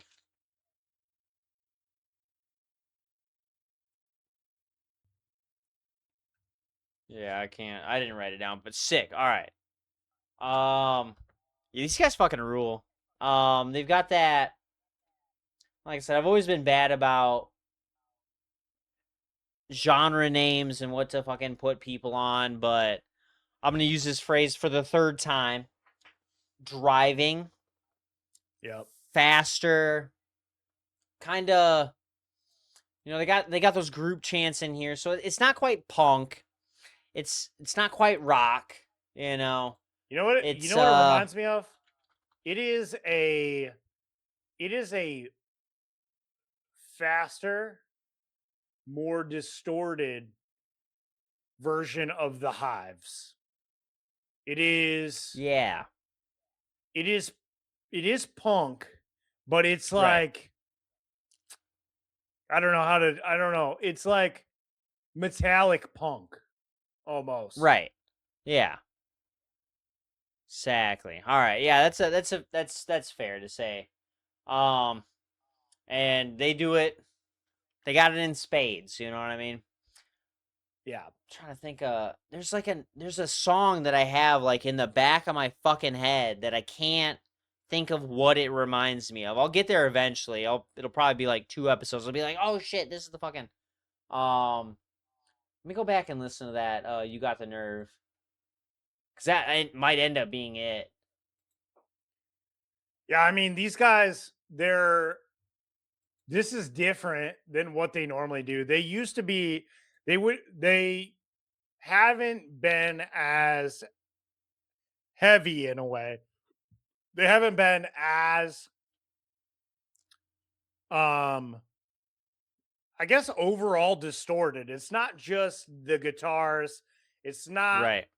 It's just everything is just more fuzzy, more distorted, mixed with their fast-paced punk. They're just like more heavy, more in your face. Yeah. And just like the same thing, the way that it is described, dude, it is a very significant sonic shift of Right. what they were before. Exactly. Which was like Yeah. kind of like a 80s rock punk band. Right. Now they're a punk band that is brought into today. Yeah. Oh, it's got to be Wine Lips. Oh yeah, I think that's the that's a band I'm big song. thinking of. That's what it sounds like. It sounds like Wine Lips to me. The band, yeah. Yeah, Yep. yeah, exactly. Because that pops on a lot of my playlists, especially at work. Yeah. Yeah. And then I went back and listened to You Got the Nerve, and sounds about right. So pretty good song. Hell yeah. You good, bro? Nice. Yeah, I was fixing something. Hell yeah, sick. Yeah, I'm honestly, just throwing great track. up over the edge. Exactly. Oh, exactly. All right, just making sure you're all right. Yeah. It was a really good fucking track. So, do we got anything? I don't know if we got anything announced for them. Let's see. Bad Nerves. I don't think so. I looked it up, and I don't think they have an album release planned. Okay, yeah. I think this is just Like, out of standalone, nowhere, which is fine. I'll take it. Yeah, I like that. I love this by itself. That's totally fine. But I'm definitely gonna. I gotta pop them onto some more playlists. I don't want to take a real long time bitching about it, but I do think it is nice every once in a while to just get a track for no apparent fucking reason. Exactly. Right. Nowadays, that everyone's putting out singles, everyone's putting out a music video with all of the singles. I feel like back in the day, music videos were something special, saved for one track off of one album. That's a big deal. And now you get a music video with every track. Why? Why? You know what I mean? Exactly. Why? Because our small minds can't grasp anything without visual representation. Right. We need entertainment. That's just sad. We can't just sit and do nothing and listen to music. We got to be looking at something too. Exactly. Bunch of screenagers out there, man, running the industry. You know, it's ridiculous. Yep. So, well, how are you supposed to go viral on TikTok without some video footage, dude? Right. Exactly. Look at us just recording all this. Exactly. A little video footage. You know what I mean? Jesus Christ. Hey, just a couple grumpy old dudes bitching about music. You know what I mean? Right. Bitching about the industry. God forbid. Exactly. What happened to this country? Well, I'll tell you what. This next track, I'm not going to bitch about at all. And that is Empath by Russian Circles. Off of their upcoming 9th album, appropriately named 9. These guys representing the Midwest, Chicago guys. Back to the instrumental metal. Love it. These guys, I've been listening to these guys for a long time. Happy to see them back. And this shit is as heavy as it's ever been. Oh yeah. You go to like the 3 minute and 30-second mark, and that's how I feel. It's just like jun jun jun jun jun jun jun jun jun jun jun jun jun. Dude. Yeah. That's fucking awesome. So heavy, dude. It just keeps going, dude. It doesn't stop. All day. That's awesome. Just imagine being in that jam space, dude. Just fucking, all right, let's get this song started. You know, they got their little intro going. and just fucking start ripping that Yep. shit a little bit. They're like, you know what? Nah. I can just slow that shit No, down. Fucking dun. and we're gonna do this for a while. That's tough as fuck, dude. Exactly right. Yeah. Pissing off some neighbors, dude, for sure. Yeah, I love it. That's awesome. Absolutely. Yeah, and I know we've been talking about these guys for the last couple weeks. I feel like we had something last week. Yep. That might have They've been the first time we inserted talked about them, themselves. but They've Exactly, inserted which themselves is great. back into the picture. Yep. nice. I love that. Yeah, they're going Yep. on my list as well. They will be talked about later in the episode. But for now, I'm going to keep things moving because we've been talking about releases forever and we got so much more to talk So about. long. Exactly. So much I more. know. I'm so sorry. Yeah, dude. Dude, this is what we're here for. But I'll tell you, if we elaborate more on all this stuff, Tyler and I are going to be fucking We're wasted fucked, dude. by the time Exactly. I know. I had to I'm cut myself off. I'm good until after hours at this point. You know what I mean? I've had enough Damn, whiskey that's tonight. Yeah. we're. I've had like Well- at least 4-ish shots of whiskey in my drink so far. So plus Damn. at least 2 Shore Lord shots. I'm good for a while. You know what I mean? I'm drinking my water, staying hydrated. Oh yeah, stay hydrated. I've drank about 180 ounces of water today, and I didn't start drinking until right before our episode started. So I'm gonna let you. How guys big are know these? What is this, like 64? No, not quite. It's about Oh, okay. 40 ounces. Okay. 40 ounces to freedom, you're- brother. If you're looking at about the same, it's Right. 40 ounces. Yeah. So yeah, I've been on a Yeah. big health kick recently. So my water bottles are my way of calculating how much water I'm taking in. And I know I've drank a lot of fucking water, but tonight I'm letting it loose.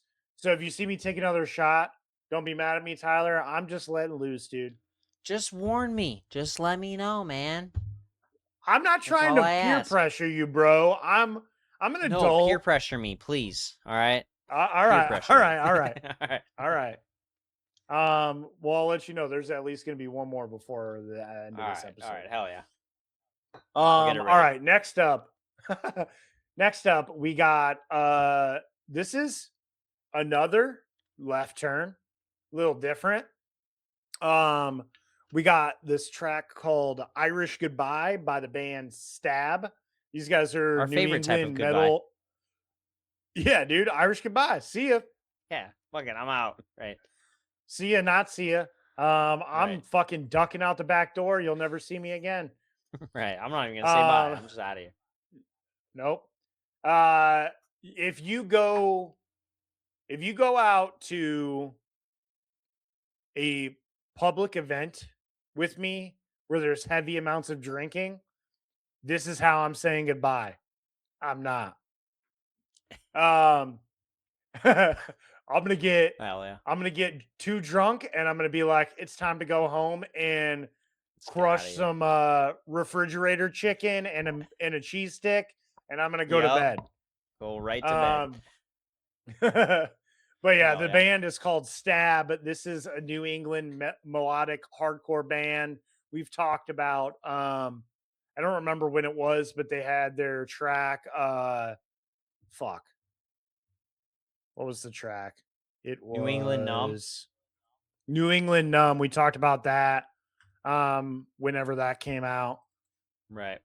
This is their second single ahead of their debut full-length album, Lost in Maine, coming out July 24th on Unbeaten Records. And dude, it's good. Like the description said, they're a melodic hardcore band. They got a little bit of grit, a little bit of toughness, but for the most Right. part, you could be fucking having a good time. You could be skanking away, dude. You could be That's fucking what I'm saying. Oh, I'm getting that vibe for sure. If I hitting it, dude. if I had some space right now, I would be. All right. Yeah. I dig it, dude. It like reminds me. I mean, these guys are from New England, so it makes a lot of sense. Right. It's got those like Dropkick Murphy vibes. Yeah. They're tough, but they're having a good time, crushing some pints. Right. Yeah. Pints at the pub. Exactly. You know what I mean? Yeah. Exactly. You know what I mean? Yeah. You know what they mean. I know what you mean. Yeah. Exactly. Right.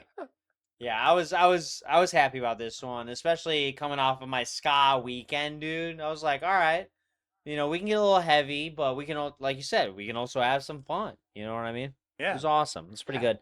It's like and I didn't mention this before, but like our whole like kind of like January to March, April, like melodic hardcore fucking period that we had with our Joyce Manor and Military Gun and Team Mortgage leading up to that show, like, you know what I mean? Fucking like Deathlands, Koyo, all that kind of shit. Like, this is right there with it. You know what I mean? We're a few months out, but we're still on it, dude. Can't give it up. Yeah. It's awesome. It's cool. This is a really fun track to listen to. Agreed. Check it out. Right. All right. That's all the fucking singles that we got for you tonight. We made it, dude. But pat yourself on the back, dude. Yeah, dude. We made it. Right. But we're not over yet. We've got a There's couple more. 2-tree. Well, wait. There's more. Right. We got some EPs. First one was Are We All Angels remixes by Scowl. We got some tracks by Scowl remixed by a couple different artists. The first one is Babe, which was remixed by Sextile, which is, like I described it to you earlier, Tyler, they need to just calm the fuck down, all right? Calm down. I'm like, you're going too hard. I'm like fucking exactly. Right. tweaking, dude. Let's fucking go. Exactly. Yeah. This it's a banger of a track though, like honestly. It's a dance club classic for sure. Oh yeah. If I went to a club, which you will never catch me in, if this came on, I would be happy about it. Oh yeah. The next one, the next two tracks were the same track, Special. One remixed by Machine Girl, and then the other one by Model and Actress. I'll let you guys know. I have no fucking idea who any of these artists are that are remixing these. But yeah, very electronic-y. I'm happy, at least with Babe, they still fit in the screams. They fit in some harsh vocals. They didn't completely strip the hardcore away from it. Right. I am not going to lie. I was way too overstimulated by Babe. I didn't even really listen to the other two tracks. Okay. Until, I will tell until you now. I did. And the Machine Girl remix of Special, I like a little bit more, but I'm into more of that like breakbeat style. Like that. Yeah. It reminds me of like early PS1 days when everything was like all vaporwave and like breakbeats and like fucking, some shit like that. Yeah. That one was pretty solid. The Model Actress one wasn't bad. I just prefer the Machine Girl version a little bit more. So. Okay. I'm right yeah. there with the opposite view. Okay. I like the Model Actress one a little bit better because right off the bat, it showcases the aggressive, hardcore vibes of Scowl. Right. While including a little bit of electronic. The Machine Girl one does a really good job of hiding all hardcore from this track. Which it does. I don't appreciate. Yeah. If you like Nightcore, you're gonna love the Machine Girl version more. I'll say that, And I don't think you're a Nightcore guy at all, so that makes sense. I don't even. Yeah. I will give you that one, but I gotta send this to Kat because now I'm realizing that I think she would really love this. So, let me send that, and I'll take over from you on this next one. Oh yeah. All right, there we go. Sick. All right, lady is satisfied. All right, we got an EP release from the band Fiddlehead. It is entitled "Baby I'll Change." I got a little bit of a listen to. There's 3 tracks on this. We've got The Dogs, Porch Light, and the title track "Baby I'll Change." Kind of talking about it earlier. The song that I got, The Dogs, definitely listened to. I don't remember much of Porch Light, and I don't remember Baby I'll Change, but I was talking about Military Gun a little bit earlier. Kind of sounds like that a little bit. You know what I mean? That new album, God Save the Gun, or whatever. Yeah. Yeah, similar. Similar, exactly. Not exactly. It's not a carbon copy, you know what I mean? But listening to it, like some of the Ian's vocals in there, compared to this guy's vocals, like it just reminds me of that. It's got some elements of. But it wasn't bad. I don't know who this band is. I don't know how long they've been around. I'm sure a while, and I've just been not too long. At least 2015.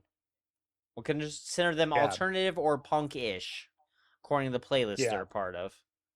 Are you familiar with Fiddlehead?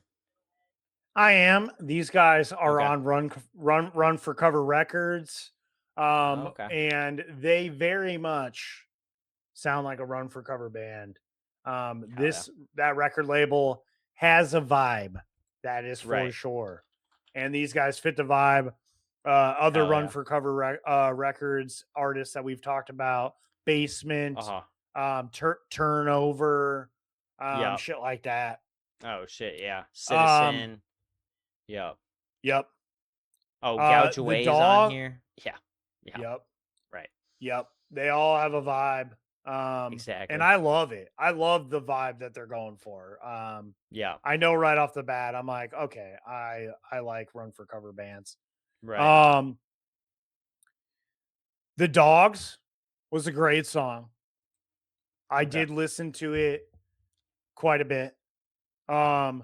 Porch Light sort of has like almost like a plus 44 vibe to it a little bit. I don't know if you're familiar. Mark Hoppus's little side project with Travis Barker. The anti boxcar racer band. How Mark Hoppus got fucking revenge on Tom DeLonge. When your heart stops beating. Yeah. Yep. Yeah, I know this one. Has those vibes a little bit. And then Baby I'll Change was kind of weird. It's a slower track. Okay. And it doesn't really pick up until about 250 into the song.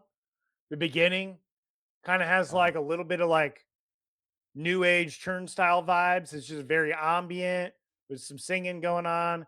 And then it finally picks up into Run for Cover music. That was pretty good. Right. Overall, I dug it. Yeah. Yeah, I'll definitely be listening to this with my basement playlist that I've been throwing on every so often. Just something to like chill out to. You know what I mean? Not do anything crazy because, like I said, I'm on both ends of the spectrum. I'm a ska guy. I like some death metal, some deathcore, some heavier shit. This is gonna bring me, actually, it's gonna bring me over on the way opposite end. Just chill me out a little bit. You know what I mean? This is the perfect band for that. Yeah. One of those. Yeah, and dude, I have been listening to Wired quite a bit. Same. Recently. It was really good. It was super good. I was really good. excited about it. Yeah. All right, next up, Also, you forgot to mention that a limited 12-inch vinyl pressing did. and new merchandise is available Totally did. for pre-order. If you're into Run that. for Cover Records. Thank you. Yep. Appreciate that. Yep. All right. Well, you talk about this. You I good, gotta Tinkle? go take a pee break. Yep. All right. Well, good news. Because this release I was super excited about, and that is Pillars by Zayo, or as Tyler likes to say, Zhao. Um, these guys have been gracing the scene with their mathcore vibes for quite a bit. They've been around since 1993, kind of alongside Converge. Just really fucking just really forming the scene of what mathcore would end up being. They're back in action for this EP, titled Pillars. I'm trying to think of when the last thing that we got from them is. It's been a while. 2021, they had the album The Crimson Corridor. We haven't heard from them since then. So it's good to hear back from them. You can get this EP on 10-inch vinyl via the band's Bandcamp page. I looked; it is still available as of today, which is Monday.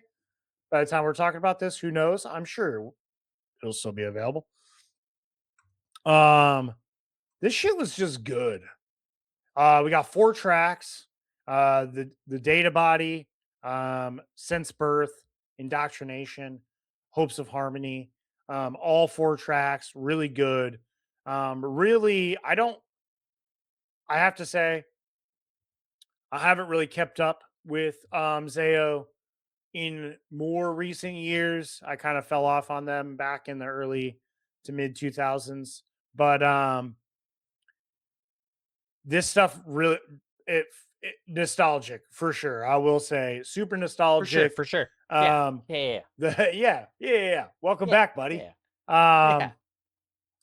This shit's all good. I listened to it straight through many times today because it's a pretty quick one. My favorite track, Hopes of Harmony, the last track. It is solid with a whopping 4 minutes and 12 seconds. It's a long one for them. And I appreciate that they were able to keep the production value to a lo-fi standard. It does sound like when I said this gives me nostalgic vibes, it's because it sounds like it was recorded in the drummer's garage. And I'll give you that one for sure. Right. Exactly. Everyone's getting too fancy and they're like, we need to make sure it's clean and the best recording ever and blah, blah, blah. Nah, you don't need to do that. No. I want to feel the energy. I want to feel the grit. I just want the music. That's all. You don't have to make it fancy. You don't have to do anything like that. Go back in time a little bit. Remember how you started, Zayo. Yeah. Sometimes I want it raw. Right, exactly. No, don't worry. I told everybody that you call him Zhao. Yeah. All right. Yeah. Well, they know because I've done it several times now. Well, without hearing my preamble, what did you think of this? That was good. It's like, how do I describe it? I mean, like you said, it was raw. It was, like when I was listening to this kind of music, when I first started, like, I'm like 14 years old, pissed off because I have parents, like all of us were, you know what I mean, telling you to do shit, pay attention in school, whatever. Everyone's giving you shit. You just got some angry music, you know what I mean? The world sucks, and you're like, I'm angry too, you know? This is what it brings me back to those days. Just like, whoa, like, people can make this kind of music? This is possible, you know? Right, It's right. fucking awesome. Like, I'm listening to Hopes of Harmony now. I got through a little bit. I definitely listened to Data Body. That was a good song. Yep. There was Sense Birth. I got through most of that one, and then I ended up missing on the last two because at that point I was like, all right, I got to get through fucking the next album and whatever. But yeah, it just brought me back. You know what I mean? I was like, okay, hell yeah, this is heavy. This is I'm gonna use the word grimy, but not really. You know what I mean? Raw Yeah. would be a better term, but yeah, the vocals are just fucking. You know what I mean? Rough, like fucking. They're Like nasty. this album just it's like it's meat, dude. It's raw meat. You know what I mean? It's awesome. Yep. So I was a big fan of it. And Now the I'm just about done with Hopes of Harmony, and fuck, man, like, yeah, this is all. good. I'm gonna continue listening to these guys, and hopefully in the future pronouncing their name correctly for y'all. Yeah. I'll try. It's the best thing I can say. So, alrighty. If you're done making fun of me, I'm gonna go ahead and move us on to the next fucking album, or the first album. I've got one. Ryan's got one. Then I swear to God, we're getting into band drama. I We're promise. fucking done, I swear. Exactly. But we finally got the album release from Nunslaughter. Mom, I'm so sorry. I know you're not listening, but I'm just letting you know now. We've got a solid fucking release on this one. Clocks in at 14 tracks, averaging about 2.5 minutes per song. So it rips real quick. We got 34 minutes on it. We talked about at least one track. I think we missed one from our sick week. That one song we talked about, Jesus Fucking Dies. Banger of a fucking track. We've got starting off with the title track, Satanic Chaos Legions. I don't even know if I said the album name. That's the album name. That's the title track. It's the first track on the album. And yeah, we've just got a whole bunch of just classic fucking death metal, whatever chaos going on. It's fast, it's heavy, it's sacrilegious, dude. It's got all of the S's. It's fucking sweet. I got through at least most of it. And I've listened to that Jesus Fucking Dies track a bunch.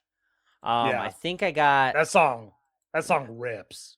That's what I'm saying. I got as far as Rotten Messiah. I'm remembering this, and I don't remember Pucarist. But yeah, getting into some more of these, like they all start out so fucking great and continue the entire songs. So solid fucking album.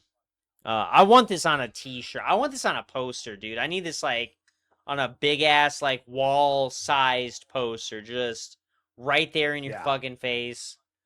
I'm about to look up some of their I was gonna say I'm going right for their merch. Exactly, dude. I need to know what they're putting out. I just and need it looks like some merch. Right. Where are we? Bandcamp. Yeah, that's what it's looking like. I don't even see a website for them. Man, they got a lot of music releases, dude. They got a lot of vinyls, a lot of cassettes, a lot of CDs. A lot of picture discs. Yeah. Yeah. Their shirts are not the coolest. Right. Yeah, I'm not really a fan. All right. Well, these picture discs are fucking cool. I need more of those. True.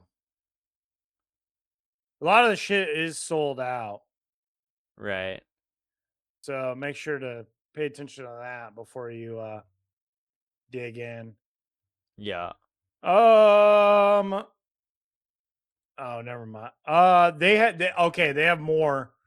You got to go back on Google. There's hellsheadbangers.com has a giant merch section for Nunslaughter. Oh my God. You got to look at this spooky tee, dude. Oh, whoa. Yeah. Satanic masturbation.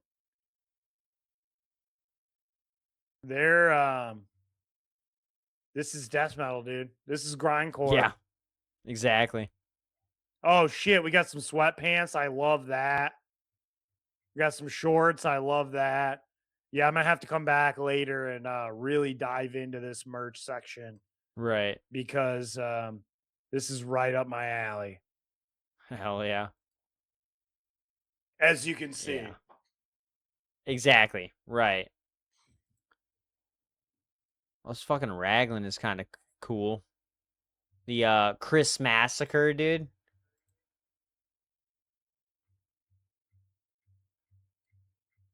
Oh yeah, those sweatpants are fucking sick. Yeah. Yeah, they got all right. Yeah, this is the move. All right, we found it. We found the treasure trove. Yep. Nice. All right, I'm gonna fucking keep things moving Yeah, for the take sake us of keeping away, things dude. moving. Last We're album just we gonna sit there got, in the middle of that. yeah, last thing we got is an album by a band called Junius, and that album is called Sotera. We got, let's see, 1, 2, 3, 4, 5, 6, 7, 8 tracks on here. This is very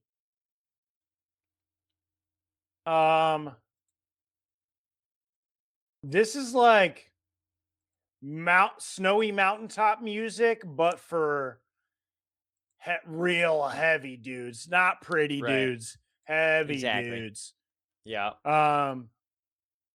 It is very melodic and very theatrical, Right. but in a dark way that this guy's not wearing a scarf on top of this mountain. No. Not at all. It's bleeding after he's a battle. probably yeah, Right. exactly. Right. I did give this album a good 1.5 times through, and I was doing shit, so I didn't really pay a ton of attention, but was pretty good overall. I don't have too much to remark on it. It was a good chill album. I could see enjoying this out on a hike Right. in your headphones. Maybe yeah, I don't know. By a fire. Yeah, it's a good way. Exactly. You know what I mean? Just kind of chilling out. I don't know. I'm not a big fan of this music. It kind of reminded me of like Ghost a little bit with a little less production. You know what I mean? I feel like Tobias kind of has that vibe, but he just does so much more with his band now. This one, I don't know. I wasn't Not a as big much going fan on. of it. It didn't wow me. You know what I mean? Yeah. That's the best way I can say about it.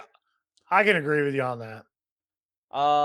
Now it did remind me of another band, Kardashev, but just way less. It had all the parts that I don't like about Kardashev. Like, I don't think that either of these bands do it wrong or bad, but I feel like Kardashev has more to them, and I will definitely go back and listen to them because of their extra vocals and a little bit more technicality on their music. This one just kind of kept it on the lower end. You know what I mean? A little bit slower, a little bit lower, a little bit more, like you said, theatrical and ambient, and it's just not going to bring me back. You know what I mean? If you like that stuff, cool, go ahead, listen to it, you know? But I'll be listening to the other guys instead. So. All right. I respect it. Hell yeah, sick. All right, we fucking did it, dude. That's most of the episode. Now we just gonna quick fire this shit, get it fucking done, dude. Yeah. Alrighty, we are going to be moving into our band drama. Big cheers. Oh my god, everything sucks because we're a band. And everyone follows us on Instagram. Oh my god. Yeah. Alrighty. Our first little piece of news we have for y'all tonight on Band Drama is following the announcement of the band's Still Searching 20th year anniversary tour. Fans quickly took note that the new photos being used by Senses Fail seem to not have guitarist Jason Milbank in them, leading those fans to question if Milbank is even in the group anymore. Also contributing to the confusion, the band nor Milbank have addressed the issue as of posting these pictures.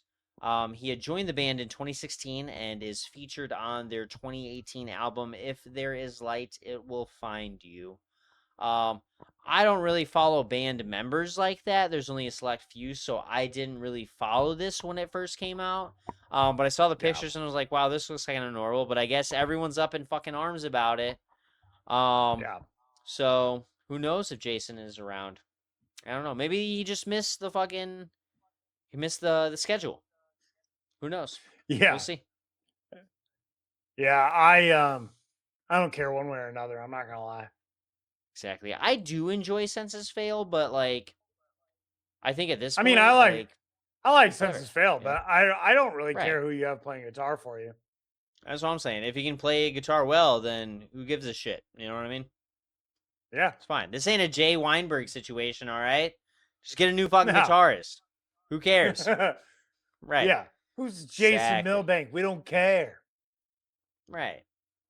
Hell yeah. I would be more upset if it said he joined the group in 2006. But 2016, Exactly. But not one that long fucking ago. album. That's what I'm Yeah. saying. Not concerned. Well, fucking we got a little bit of drama here. With New Jersey Hellfest, dude.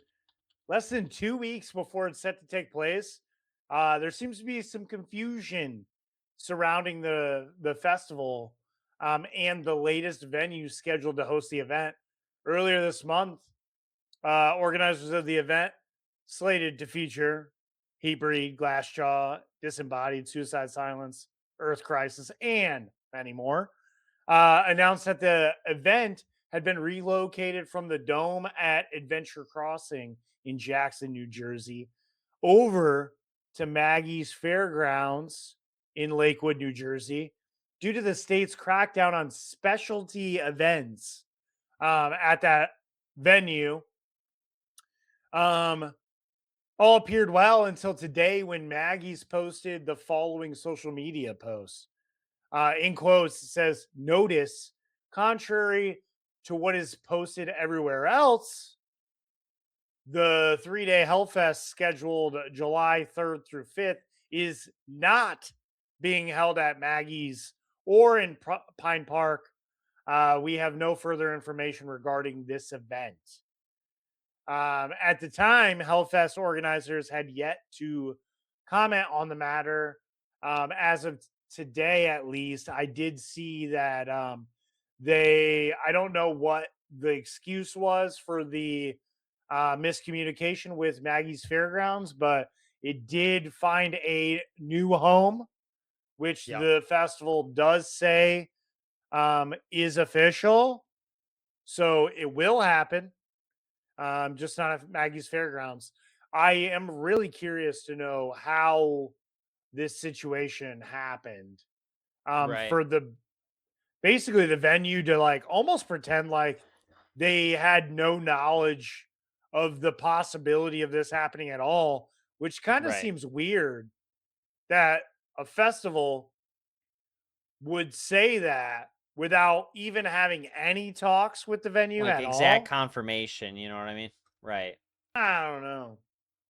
I could definitely Yeah, see I- maybe like a situation where like people got ahead of themselves and they reached out. There was some talk back and forth, but nothing was like set in stone. I could see Exactly. that. They probably offered something to this Maggie's or Lakewood. And they were like, this is what we'll give you. This is our final offer. And then she's like, let me think about it. And they're like, okay, we'll just fucking announce it anyways and try and pressure you into accepting it. And then she was like, or they will say, I don't know exactly who's speaking for Yeah. Maggie's. Maybe it's Right. Maggie herself. I don't know. But yeah, they were like, no, we didn't agree to anything, and they're fucking doing whatever.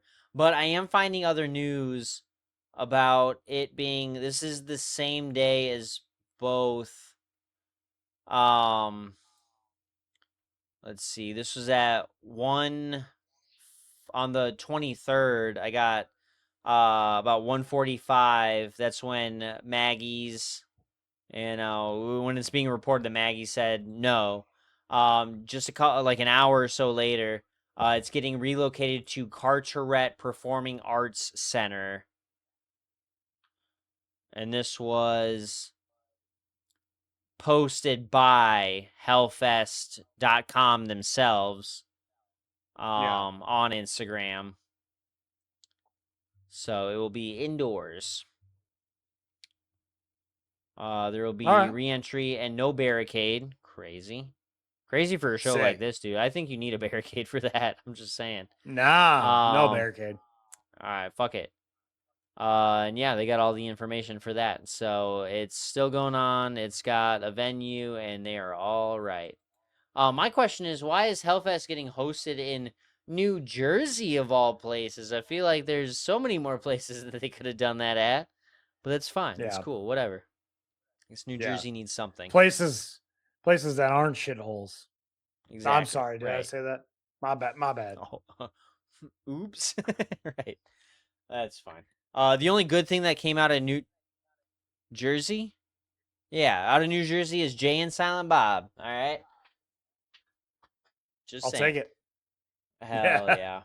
All right. Moving us along, we got an announcement of a departure of drummer Joe Longobardi of the Amity Infliction. This is an Australian post-hardcore and metalcore outfit. He had joined in 2018. Here we are again. What the fuck, guys? Who cares? It's been that's 8 years. You know what I mean? But whatever. Longobardi issued the following remarks via social media. After 8 years, I have decided to leave the Amity Infliction. I feel extremely grateful and fortunate to have spent those years with the band. I wish Johnny, Dan, and Joel, along with the crew, nothing but the very best moving forward. It's been an incredible journey. Thank you for all the love. See you out there. The band has yet to comment publicly on Longobardi's exit. So, sounds like it was amicable. That's pretty cool. It's better than some other bands could say. Right. We'll see if the band releases any more information soon enough. But for now, they just need a new drummer. We'll see who it is. Yep. Yeah, I've never been a real huge fan of this band, so there's been a couple songs that pop on my playlist every so often because I'm super into Australian metalcore. And that's who they are, and that's pretty cool. I'm trying to think of what it was. I don't know. Oh, Let the Ocean Take Me. Yeah, definitely that album. Is it this song? I don't remember. But yeah, they pop on every so often. So I'm not like a huge fan of them. So like this doesn't really affect me personally.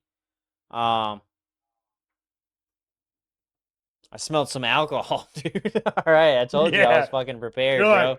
Hell yeah. Whoa, is that Shore Lord? Yep. But yeah, Longobardi's exit doesn't really affect me that much. That one was rough for some reason. Yeah, right, exactly. You gotta shake the bottle a little bit, you know what I mean? All those bits are fucking... Or don't shake the bottle. Don't do that. They're fucking... When you shake it, you get all the bits. I gotta say on this new batch, dude, I double wrap that shit, bro. I put some of those... I filled everything in those smaller muslin bags, and I got one of them big old industrial fucking bags from Mr. Bob himself. Yeah, So Oh yeah. hopefully that works out a little bit better for us. Yeah. Well, But yeah. The good news is if you guys are anywhere near the greater Benton Harbor area, stop by North Pier Brewing Company. Get yourself a bottle. Get yourself a bottle, y'all. Get yourself a Shore bottle. Lord, of made by Shore yours Lord. truly. It's awesome. We Yep. got t-shirts available too. Hey, Get them don't before take they all sell the out. credit, Tyler. Recipe by me. Production by my guy. Exactly, dude. This is a team effort. But dude, it is it has surprised me just the idea of a passion project based on a guy who loves shitty liquors and loves Chicago. I Right. just decided one day I wanted to remake Malort. Why? Because I'm a fucking psycho. Exactly, dude. And dude, it has become a new thing, dude. Hill District is like its thing is Shore Lord now, dude. Exactly. You're welcome. I Bro. love it. I love it, dude. It's my favorite. It's so fun. And everyone else is looking at us like we're fucking idiots, dude. And they're like, why? Why do you push that? We don't push it. I'm like, why not? All right. Yeah. We're going to break the status quo. All right. But here's the thing, dude. Now that we've got t-shirts, now that we've got full bottles, we got flasks, we've got marketing behind it. All. People Exactly. are coming to us for Shore Lord. And I love it. I love it. Yeah. So yeah, get yourself a bottle, Shore Lord by North Pier Brewing Company. Mm-hmm. All right, let's get into some juicy gossip here. Juicy. This has been going on. Did we talk about the original? I feel like we did. Yes. Yep. Oh yeah, we definitely brought it up. Yeah, for sure. we did. Yep. All right. Akil, Godsey, frontman of Baltimore hardcore group, End It. Before all the drama, all I had to say about these guys was fucking kick ass, dude. These guys rip. I love them. One of my favorite newer hardcore bands of today. But not that long ago, they had a little bit of drama with the Banana Man. They called out for the absolute destruction of a poor guy's banana costume. And us here at the Riff Report, we, along with many other people on the internet, didn't really agree with the decision to do that. A little aggressive.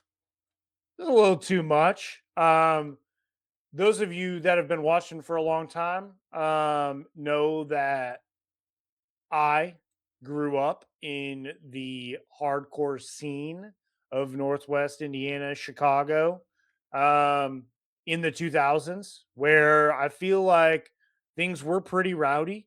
And there was a lot of aggressive shit, but I don't think I ever experienced anything close to what happened with End It and the Banana Man. But people have taken their stances, and now we finally got word from Akil himself online. Took forever, dude. What the fuck? It took a long time. I mean, these guys were on tour, so I give them a pass. They're busy. Probably not paying too much attention to the drama on the internet.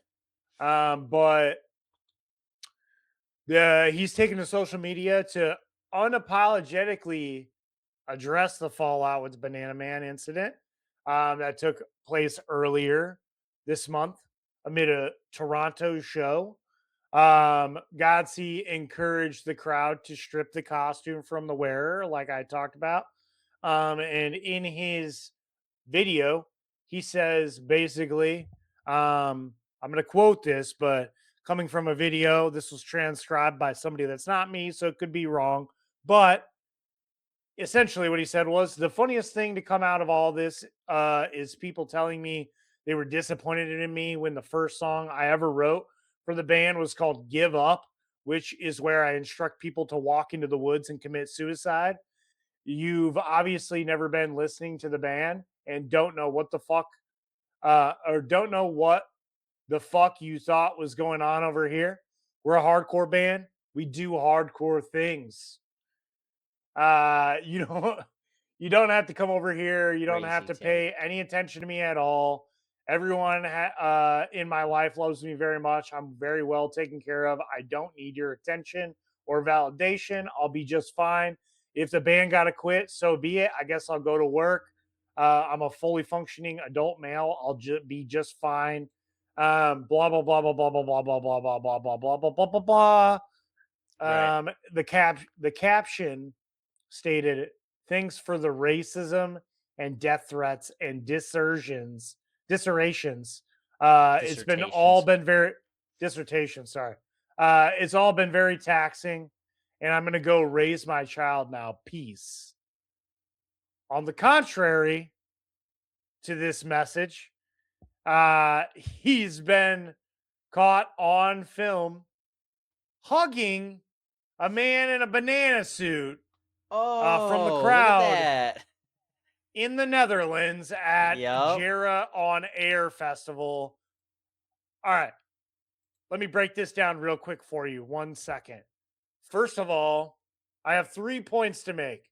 First one, we're a hardcore band and we do hardcore things is a lame ass fucking phrase. Kind of a First of cop all, out for sure. Yeah. that is stupid. Yeah. Hardcore things would be pulling a GG Allen and smashing light bulbs over your fucking head on stage, Right. and Exactly. throwing yourself into the crowd onto the ground Yeah. on your fucking head, and ripping rafters down, like Right. ripping drop ceilings down in a basement at a show. Yeah. Calling for assault of a human being is not hardcore things. That's just lame. Right. Second thing that I'll say in his caption, "Thanks for the racism and death threats." That is unacceptable, people. Right. If there were racist comments and death threats, that's too fucking far. You guys missed the First of point on all- why we were mad at him in the first place. You just did exactly that. Correct. You know? First of all, he doesn't deserve to die because of that. That's fucking stupid. Right. But I'm gonna sit for a second and I'm gonna say I've been super fucking annoyed and over it with the racism today. Right. I'm not gonna go on a fucking big long rant about politics and shit like that, but because of the nature of today, a lot of racism has popped up again, and I'm fucking sick and tired of it. That's not fucking necessary, especially in hardcore, especially in metal, especially in everything that we do. We are counterculture. We are alternative. We don't do that shit. So cut it the fuck out. Which is fucked up because that should just be regular culture, like not being racist and not hating your neighbor. And you know what I mean? And when I say neighbor, like I use that term loosely, like literally your fellow man or woman, like just treat with fucking respect. You know what I mean?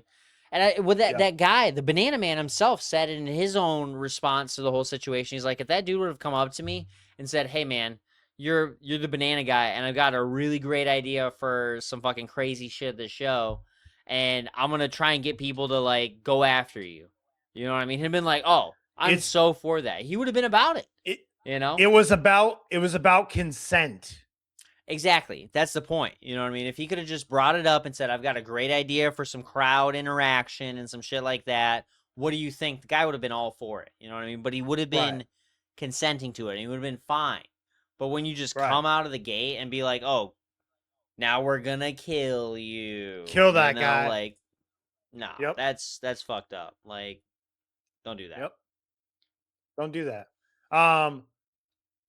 Third thing I was gonna say, I think Wow, that's great that you hugged the Banana Man on stage at this festival in Netherlands.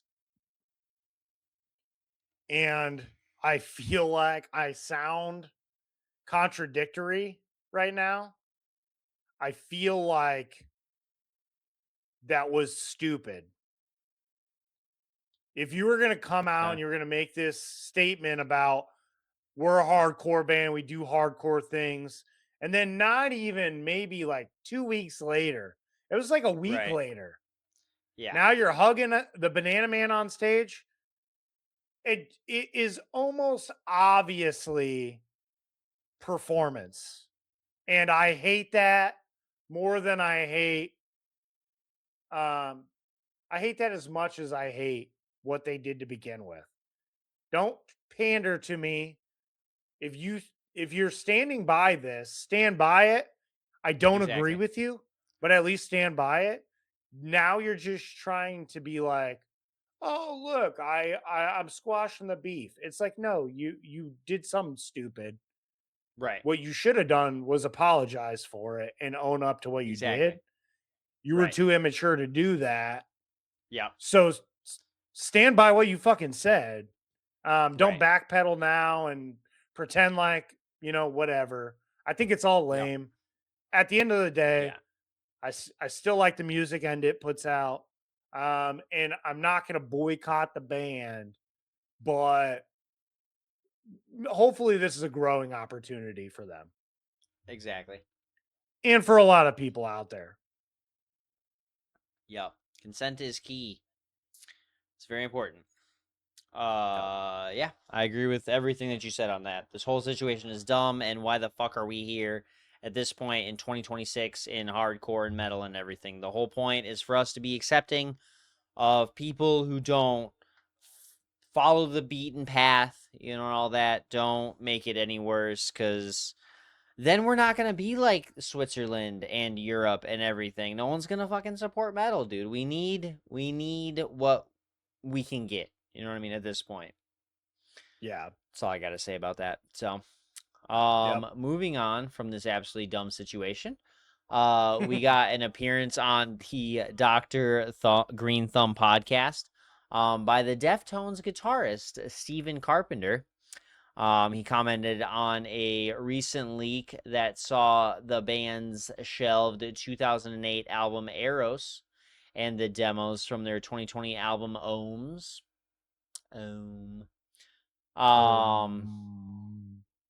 Let's see, they surfaced online. Notably, these songs have already been taken down. Carpenter had the following to say when it was mentioned how Eros was scraped from the internet. This quote starts, "I don't know if it's been scraped from the internet or not, and I don't know to what extent it's leaked, but every record of ours since White Pony has leaked. It happens. It's the age of convenience." Somebody along the line, which is about to be mentioned. He had further discussed, yeah, the leaker is somewhere in the chain. But I mean, the reality is now people have the internet available and you can share stuff instantly. So once it gets on the web, yeah, it's gone. He did also add the following about the material floating around on YouTube. They've been on YouTube, though, for a long time. That's how I listen to them. That was my favorite part about this whole entire thing. He's like, yeah, I found it on YouTube too, and that's where I listen to it as well. So if it's there, just listen to it. He doesn't seem that mad about the whole situation. Like, that sucks, but he's like, yeah, it's been on YouTube for a while, so listen to it because I am too. Yeah. Yeah, I thought so this news came out last week and I was going to put it on the episode, but I felt like I don't know. I think we had enough to talk about. I left it off. Right. It was a leak. What are you going to do? Honestly, nothing at this point. Eros is an album that I've been dying to hear for the longest time.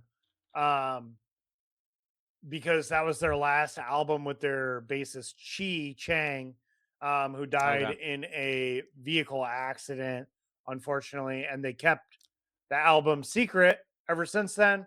It's not finished. They're just demos. So I guess everybody was expecting the band to potentially be upset about the leak of it. But I'm super happy that at least Steven came out with a pretty good attitude on it. I mean, Right. we don't know the rest of the band's thoughts on it, but at least, I mean, he's a founding member. I feel like he speaks for the band good enough, and he's got a good attitude about it, and I like that. Exactly. That's what I enjoyed reading about all of this. He's like, yeah, fuck it. It's out there. Listen to it or not. What are you If gonna you do? can find it, that's fucking fine. You know, he seems pretty Yeah, chill. So that's super cool. I love that for him. yeah. I mean, now in today's day and age, if you have a computer with files on it and it is connected to the internet, someone Yeah, will find a way to get them. exactly. But next up, Alex Taylor, vocalist of UK hardcore and groove metal band Malevolence, has revealed that he underwent an emergency surgery this week. Although he has been discharged from the hospital, he will require time to recuperate, forcing him to miss the remainder of the group's current tour. Nonetheless, the shows will go on as scheduled with some friends handling vocal duties. That sounds pretty cool. A statement from Taylor reads as follows in quotes. I want to say a big thank you to everyone who's checked in / sent me a nice message over the past 24 hours. They were all really appreciated. I ended up having an emergency operation yesterday, and the good news is the operation went well, and I'm being discharged today. Unfortunately, it means I will not be able to play the final shows of our summer tour, as I'm told I need to rest and heal. Malevolence will be playing these remaining shows. The lads have kindly agreed to step up and finish the tour without me, and we will be enlisting the help of some friends to make sure the shows are as sick as they possibly can be. As always, the crowd is an integral part of any Malevolence performance, so I'm counting on you a lot to go down and set it the fuck off. I'll be back on my feet in no time. Love y'all. I Hell yeah. love when bands do this.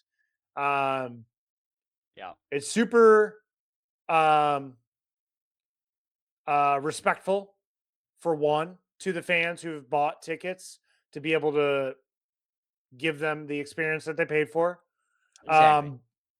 But I also think that gives you an opportunity for a lot of really cool fucking features that um, could be a pleasant surprise. You never know. Right. Exactly. So yeah, it sucks. I'm happy he's okay and back at home resting. Yeah. But hell yeah, Malevolence. Keep it going. Exactly. Keep it going for all of us. I love that. Yeah. Yeah, Malevolence isn't a band I've gotten too heavily into, but I agree with you on that point that, instead of canceling a show, you're gonna be playing this fucking set, this tour, whatever, with bands who are similar to you. Like there's tours and there's sets that, there's like, all these different vibes, whatever. But when it comes to metal, when it comes to hardcore, metalcore, all that, like we usually get paired up with a lot of similar bands. So the fact that friends and maybe even other bands that are playing with them are gonna step up and help out, like, yeah, it's good to not cancel because we've had, with this whole Blue Dot Fever thing going on, I guess, in the music industry and, going to concerts and stuff. The fact that these guys are just like, yeah, we'll just have somebody else take over for a little bit, and then when he's better, he'll be back. Like that's awesome. Yeah. And super cool. They get I've it. They I've want to just make I've sure the had show still goes on. yeah, I've had a handful of shows in the past, I'll say 5 years, Okay. that were just like tours that I had tickets for, just straight up canceled. Exactly. The whole tour. And I, got my money back to a certain extent. Um, Exactly. but it's disappointing, man. So definitely better to do this. Get creative. Do what you Yep. can to keep the show going. Right. Exactly. It's awesome. Thanks, y'all. Yeah. All right. That is all of our band drama. We're getting there. Slogging through. Next up, we're going to get you into some artist news. What's new with these artists? What's going on? What's going on here? All right, I'm gonna go pee. Yeah, go ahead. I'll talk about this for a second. We got some more news from the Osbournes. Thanks, Sharon. Never get out of my fucking visuals or my ears. But this is kind of cool. We've got Ozzy's Throne from their final performance at it's going to be set up on display at the Birmingham Museum and Art Gallery beginning on July 1st. So when you're actually listening to this, it should be on display then. I don't know. According to the time zones, maybe not. Who knows? Let's see. He'd used that throne while performing his solo material and their farewell set at Back to the Beginning last year on July 5th. So almost exactly a year later. That's kind of cool. He had died less than 2 weeks later from the Back to the Beginning set at the age of 76. This throne will remain on display through September 27th, so you got a couple months if you got expendable income to get out to Birmingham. I don't, so I won't. As part of the museum's extended Ozzy Osbourne and Black Sabbath exhibition, Birmingham has continued honoring the late metal icon. Oh, did you fucking push that shit out, bro? Fucking right. High velocity. Birmingham. Yeah, right. They've continued honoring the late metal icon through several installations, including a permanent Black Sabbath bench. Sharon Osbourne said placing the throne in the museum ahead of the concert's first anniversary felt fitting, allowing fans to see an object that has become synonymous with Ozzy's final performance. The museum's trust described the throne as representing a powerful final chapter in Osbourne's career and an opportunity for visitors to celebrate the legacy of a true Birmingham legend. And I agree with that. That's super cool. Exactly. It's Also, immortalized, real dude, quick, on your body. here you go. Right. Here's my Ozzy Osbourne Yeah. shrine. Exactly. Yeah. There's more up there too, but I'm sure. Exactly. We've seen it. Yeah, we've talked about it for sure. What on Merchandise Madness? Yeah, probably Forever ago, and like 4 people watched it. Right. Yeah. See, that's why I wanted to give it to you, man. You're like, I don't feel one way or another. You do. Don't lie to me. You could feel emotions, all right? I know you're a male, and I know you're not supposed to feel emotions, but fucking be excited about it, dude. All right? It's fine. I don't care. You're talking to the girliest guy ever. I have long hair. I paint my nails. I feel emotions. I cry sometimes. You can be excited about Ozzy, all right? Sorry, I got really heated there for a second. No, you did. Trust me. I'm sorry. I do feel emotions, especially in my the older I get, the more emotional I get for sure. Maybe a lack of testosterone. I don't know. Happens. But but yeah, dude, I'll be the first to admit, dude, when I watched Ozzy on the live stream that I paid for the last concert, I cried. I did. I was. Brittany looked at you like, "Oh my god, really?" She was like, "He finally cried for Ozzy Osbourne. God damn it!" Right. That's so funny. No, I was filled with emotion because I grew up on Ozzy Osbourne. He was a big influence of mine for my musical taste, my musical performance journey. Right. I'll say. So, yeah, I was filled with emotion from the fact that I knew that this guy was old and dying. This was probably his last performance. I've seen him live. I've seen him through my whole life. So yeah, it was Hell yeah. emotional for sure. Right. This Oh yeah. I think is really cool. Uh-huh. But you know, I can't afford to go there. I can't afford to see Exactly. it. Right. It means I think it's awesome to have this solidified in history Yeah. and be on display. I won't get to enjoy it. That's fine. Well, at least you get you can go see the bench. You know, I haven't seen a picture of that. I don't know what's going on, like how Yeah. immaculate they made it. I'm gonna Right. look it up real quick. Well, I got a second. Bench. I mean, Look up. if anything, I can see myself definitely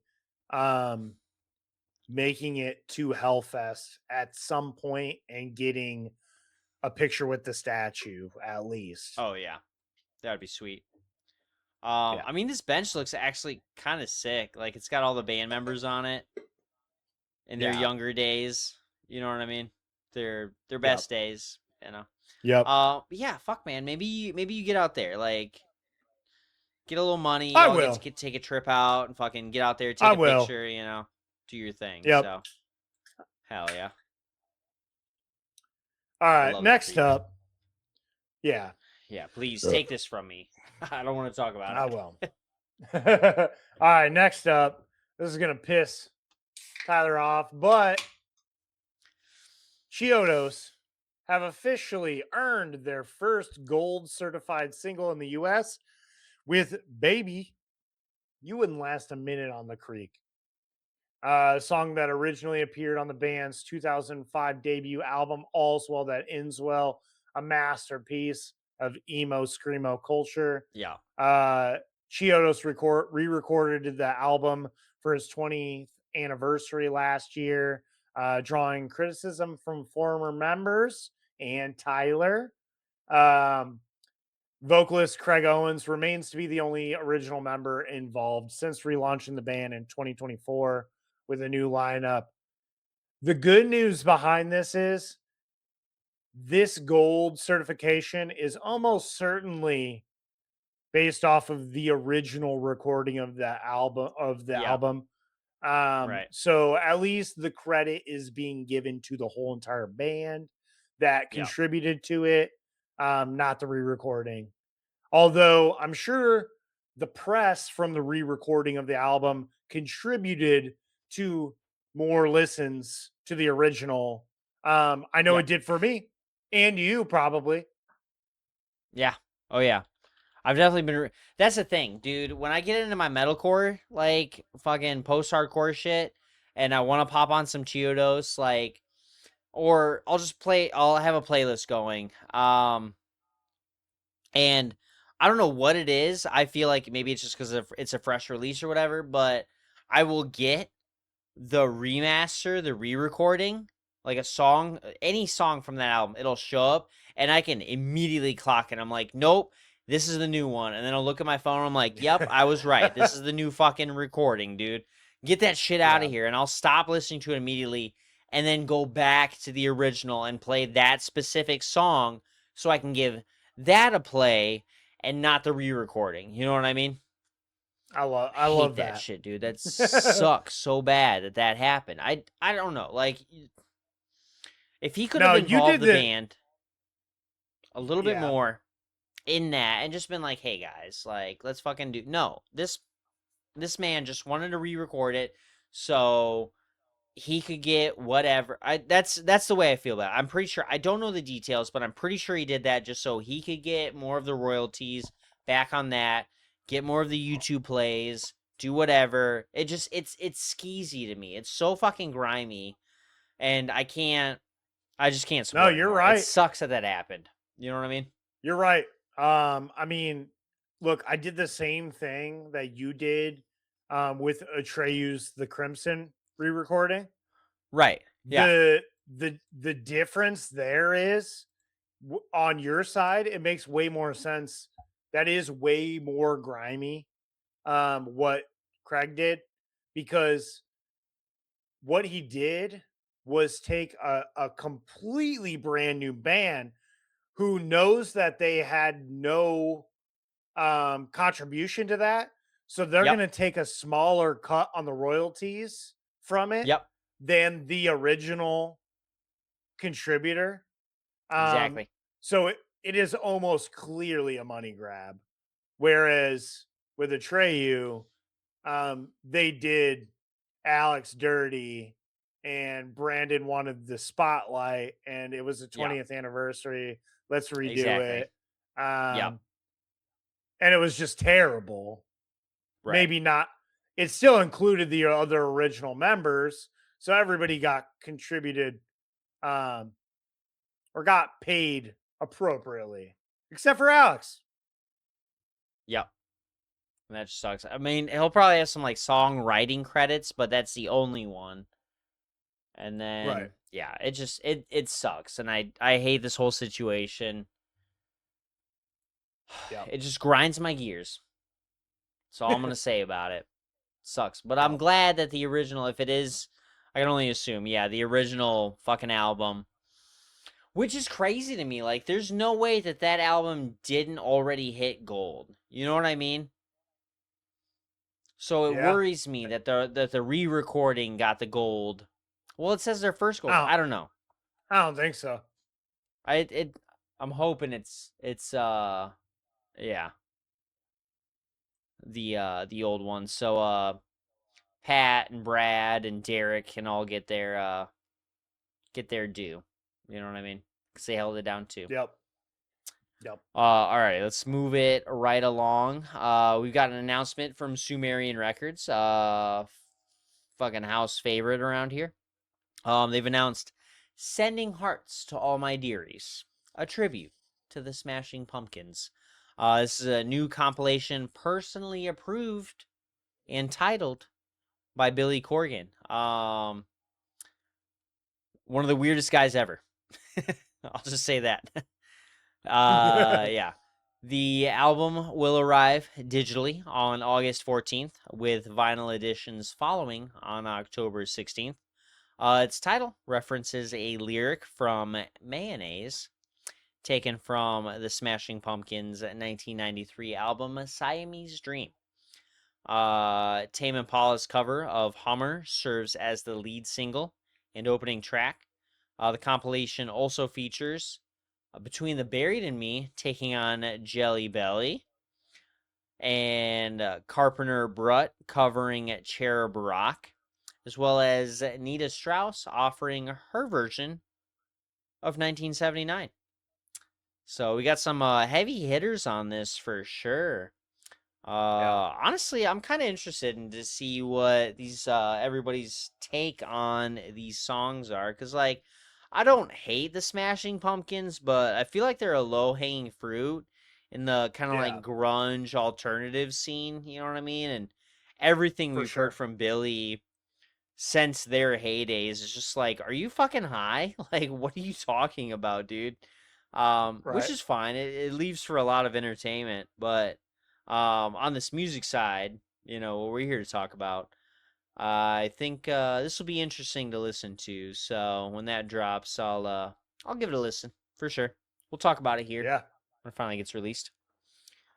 Yeah, the Tame Impala cover is available to check out now. I did not listen to it yet because I'm not going to listen to any singles off of this. I'll just wait for the whole thing to come out. Check it out then. That's about where I'm at. Because I mean, I think it's interesting. I'm not super excited about it by any means. I think it's a cool little addition. The Between the Buried and Me track is interesting. I wasn't sure how it was going to really fit, and then I went back and I listened to the track Jelly Belly, and I can totally see how the Between the Buried and Me, how they fit into that track. Right. BT Bam is no stranger of covers. They've put out a handful of covers. One of my favorites, 4th of July by Soundgarden, a super heavy droney track. I love that song, and I love all the covers that have come from it. The black metal band Thou actually covered it, and it was sick. It was better than the original. Hell yeah. So yeah, I mean, this is weird especially to be fronted by Sumerian Records, is I was a Billy little confused about that one too. I was like, "Whoa, that's all right. That's is cool, I Billy guess." Corgan represented by Sumerian? Does he Right. have any Sort of correlation saying that. I with the feel like it's record more label? along the bands that are going to be attached to this. You know what I mean? They're going to be Yeah. let me see. Yeah, I'm Let's see. not seeing anywhere of him being involved. Yeah, I don't even think. Yeah, between the Buried and Me isn't even signed as Sumerian. Right. So far none of these. Who's the other one? Yeah, Oh, Tame of weird. definitely not. Oh, it Yeah. said I mean, this could be very wrong because AI sucks, but Google AI says yes, Billy Corgan is involved with Sumerian Records as an artist and collaborator. Well, Sumerian is Um, Chicago based, right? It says Smashing Pumpkins signed to Sumerian Records in 2020. Huh. I mean, I don't. Hold on. Oh Yeah, yeah. They're on their artist page. They're on the artist yeah, page. So their last album that came out in 2020 was released on Sumerian Records. okay, gotcha. So, All right, so that makes sense now. Yep. yep. Hell That's yeah. interesting. Yeah, exactly. I would not expect that at all. No. All right. On to the next story. Take this one. I gotta pee again, dude. I'm so sorry. Yep. No, you got All it. right. Back to the charts. Fucking Bad Omens has earned their first ever double platinum certification in the US for their track Just Pretend. The 2022 single initially surged into popularity after going viral on TikTok, as I previously mentioned earlier. Earning gold status in July 23 and platinum in April 24 before officially reaching double platinum this month. The band also has collected gold certifications for their third album, The Death of Peace in Mind, where Just Pretend is from, along with its title track, Like a Villain and Limits. I am not surprised whatsoever that these guys hold all of these certifications or that Just Pretend hit double platinum. It is a fantastic song. It has definitely gone viral on the internet. I'm not on TikTok, so I don't really know. I'm an adult. I'm on Instagram, so I see TikToks 2 months later. But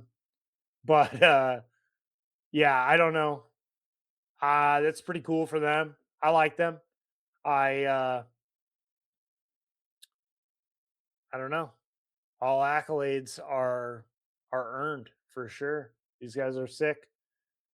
I wish Tyler wouldn't have gone to the bathroom quite this second, but yeah, I don't know. It's good.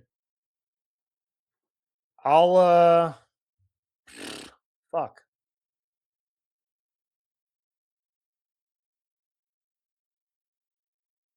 Guess we'll take a little break. I'm listening to some fucking Between the Bear to Me right now because we were chatting about them previously about the Smashing Pumpkins thing. They used to be fucking good, dude. Just going on a drunk rant right now about Between the Bear and Me. Left alone with my own thoughts. Well, I guess I'll just fucking move on to the next story, which is that New Idea Society recently gathered several longtime collaborators for an in-studio performance of Lantern, which was pretty dope. The session was recorded at Converge guitarist Kurt Ballou's God City studio and featured Ballou alongside cave-in guitarist, vocalist Adam McGrath, and Old Man Gloom drummer Santos Montano. The band shared the following. Hey everyone, we stopped at God City Music a few weeks ago and invited Kurt Ballou and Adam McGrath to join us for a live version of Lantern. Turns out when we get together at with Old Man Gloom on drums, we can't help but get loud. Full band shows minus Kurt and Adam start July 9th in Brooklyn and then July 10th in Providence, July 11th in Malden, and July 12th in Philadelphia. Kurt has been an important contributor to NIS since the beginning, often fielding phone calls when we didn't know how to use the recording gear and playing some drums / guitar on the first 2 albums. So it was great to get him in on this. Ticket links for all the shows can be found on the band's page. Recorded live at God City by Zach Weeks on June 8th. Filmed by Jay Zuko and mixed and mastered by Andy Lemaster at the Civil Defense. Jesus Christ, guys, I'm taking a downturn here. Where is Tyler?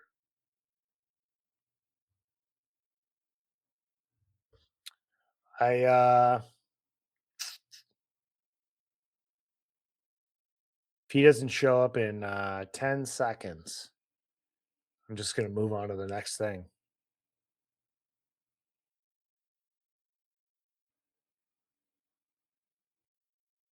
Hey, there he is.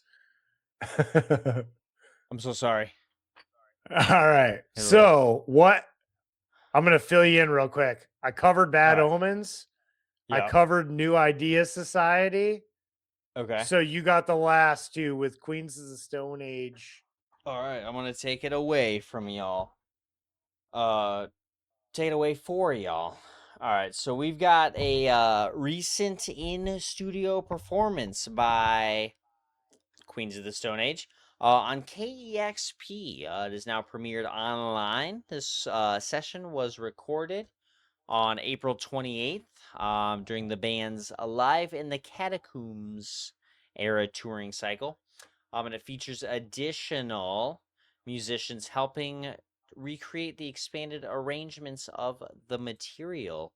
I gotta say, that was the weirdest era for any band ever. Like, when that first came out, and he's in the catacombs, for sure.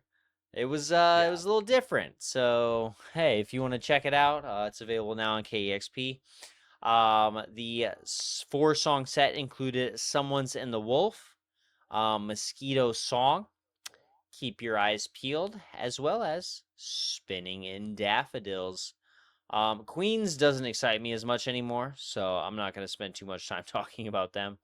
They were definitely way cooler in their early days, plus Caius, and now they're just old guys, just doing production and sitting on their thrones. You know what I mean? Living on their legacy, and that's cool. I love that for them. I just don't really listen to them as much anymore, or any newer stuff. You know what I mean? So, did you see this performance at all? I did not give it I didn't watch it. Bro, I did not watch it because I've watched. I'm with you, dude. I'm over Queens of the Stone Age. You know what I mean? I'm not interested in the least bit. I've watched enough of their stuff for research recently. I saw a tiny little clip, and I was like, I'm not watching it. Good. It's fine. Dude. Right. Josh Homme, I pride him for doing what he wants to do and not caring, but that guy takes himself way too fucking seriously these days. Exactly. Yeah. I can't handle it. I'm Josh Homme enough. I'm out. I'm good. Alrighty. And our last little bit of news, we got an announcement from Billy Strings, who's a Michigan native. I'm pretty sure he's from Yep. the great Mid State. He is. Enough people told me that. Where the fuck is he from specifically? I don't even know that. Let's see Let's if I can find find there we go. He's born in Lansing, dude. That's real close. It's like a 2-hour drive. Yep. That's not bad. Originally started in Ionia. Perfect. All right, so this is what I'm going to tell y'all. He has announced a personally curated series of metal performances. Yes, Billy Strings has a string of metal performances. For this year's Ionia Freak Fair.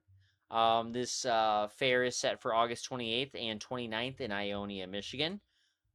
Which will be headlined by Strings and will also include Green Sky Bluegrass, Sierra Hull, Leftover Salmon, and more.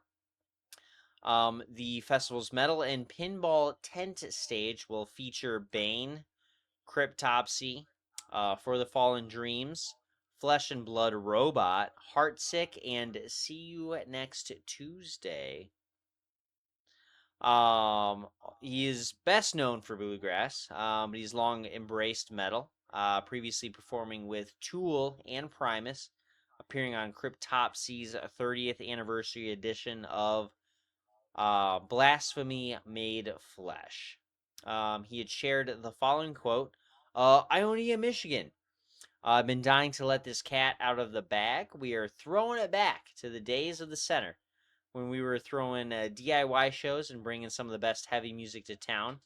I'm so stoked to share this lineup that I personally curated with the help of my team and the good folks at the Pyramid Scheme. These are bands that I have loved for years, and some of them are dear friends of mine that I used to play shows with 20 years ago. We were bringing some death metal, some hardcore, some grind, and more to the Ionia Freak Fair this August. Get ready for Cryptopsy, Bane, For the Fallen Dreams, Flesh and Blood, See You Next Tuesday, and Heartsick, and then like a million fucking exclamation points. So, I love that for him, honestly. I've had several people try and get me into Billy Strings, and there's one song that Wargasm, I think is what it was. That was all right. I don't know. I wasn't completely sold on him, but I love that. That's the thing about Michigan, like, out of all the bullshit that we've dealt with over history, you know what I mean? There's one thing that we know. There's three things that we know. It's eating, it's drinking, and it's music. You know what I mean? We've got a nice eclectic group of people here in this state from all walks of life, who've dealt with the struggle, who've dealt with a lot of bullshit. But that's one thing we can do is get together and just have a good fucking time. All right. And it sounds like Billy is doing exactly that for the constituents here in Michigan. So it's pretty cool. Hell It's yeah. a pretty decent lineup. Yeah. I don't know. See You Next Tuesday. I know of them. I love those. Bane. I love those guys. Bane. Yeah, Yep. Cryptopsy, exactly. It's there's just a couple bands on there that I don't really know. Heartsick and Flesh and Blood Robot. I don't think I've ever heard of them, but Yeah, I'm pretty sure are For the Fallen Dreams, are they I was a big fan of them back in the day. I think they're from Michigan too. They are. They're from Lansing. hell So yeah. Sick. so that's dope. Yeah, I like Billy Strings a lot. Like you guys know. I'm a weirdo when it comes to my music. I'm all over the fucking board. So I listen to a lot of different shit. I listen to Billy Strings.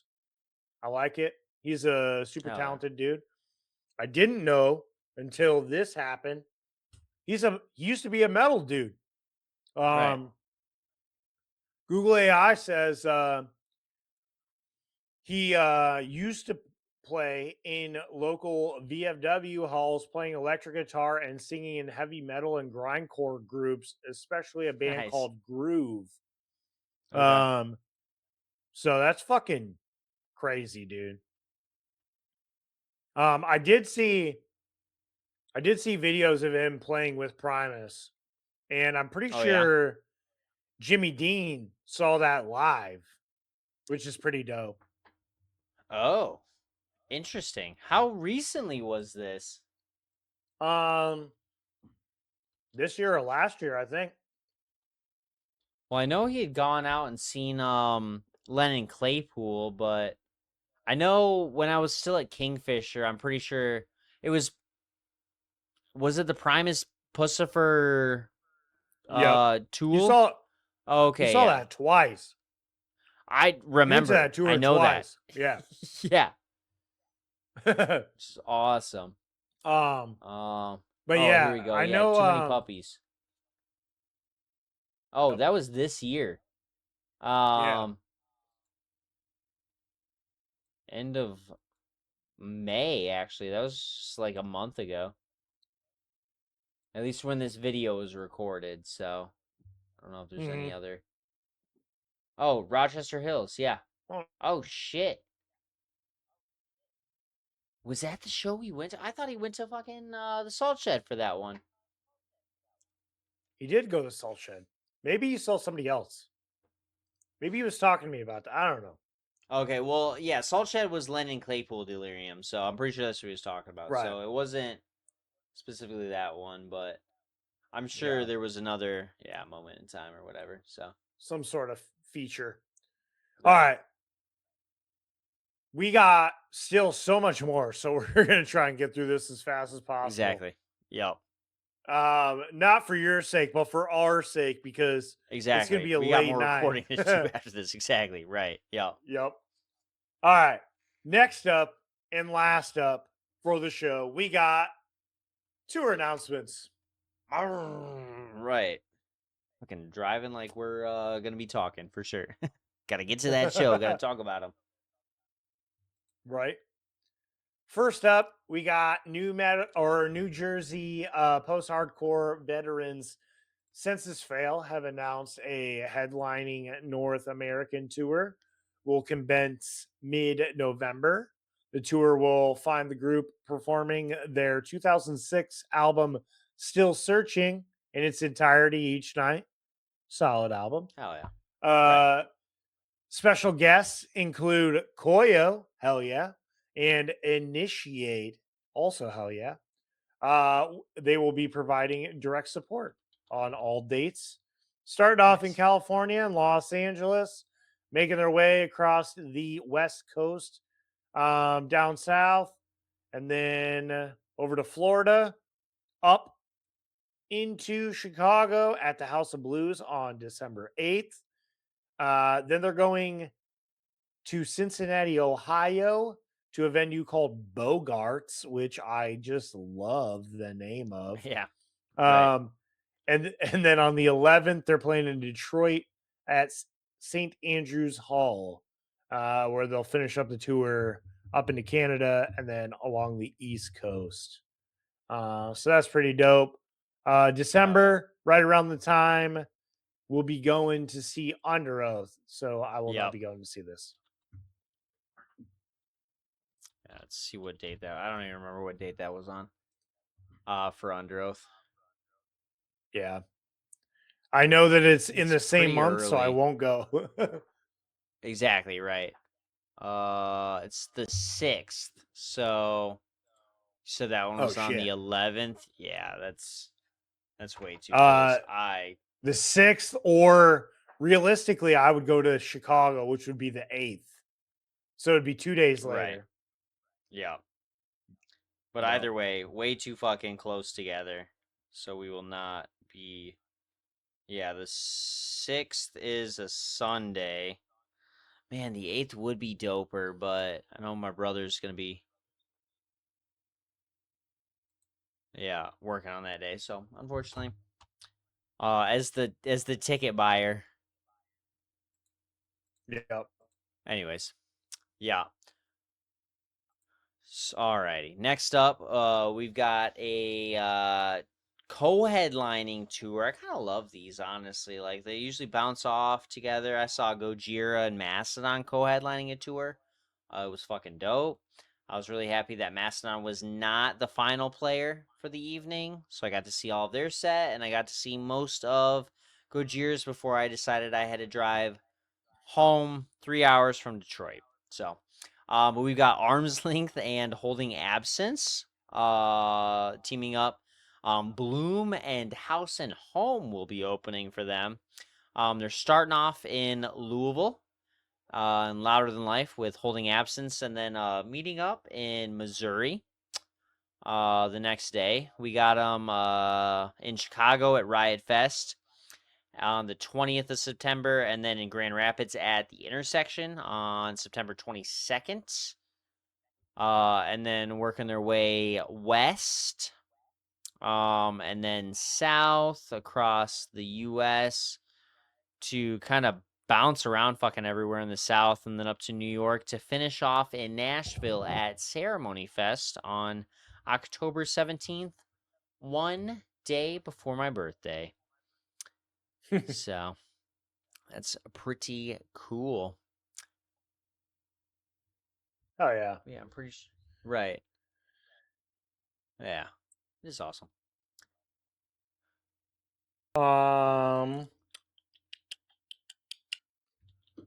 right, next up, we got Greg Puciato project here. The Black Queen, his industrial project that he has left Better Lovers and focused on. He's announced the second wave of their North American tour, celebrating the 10th anniversary of their album Fever Dream.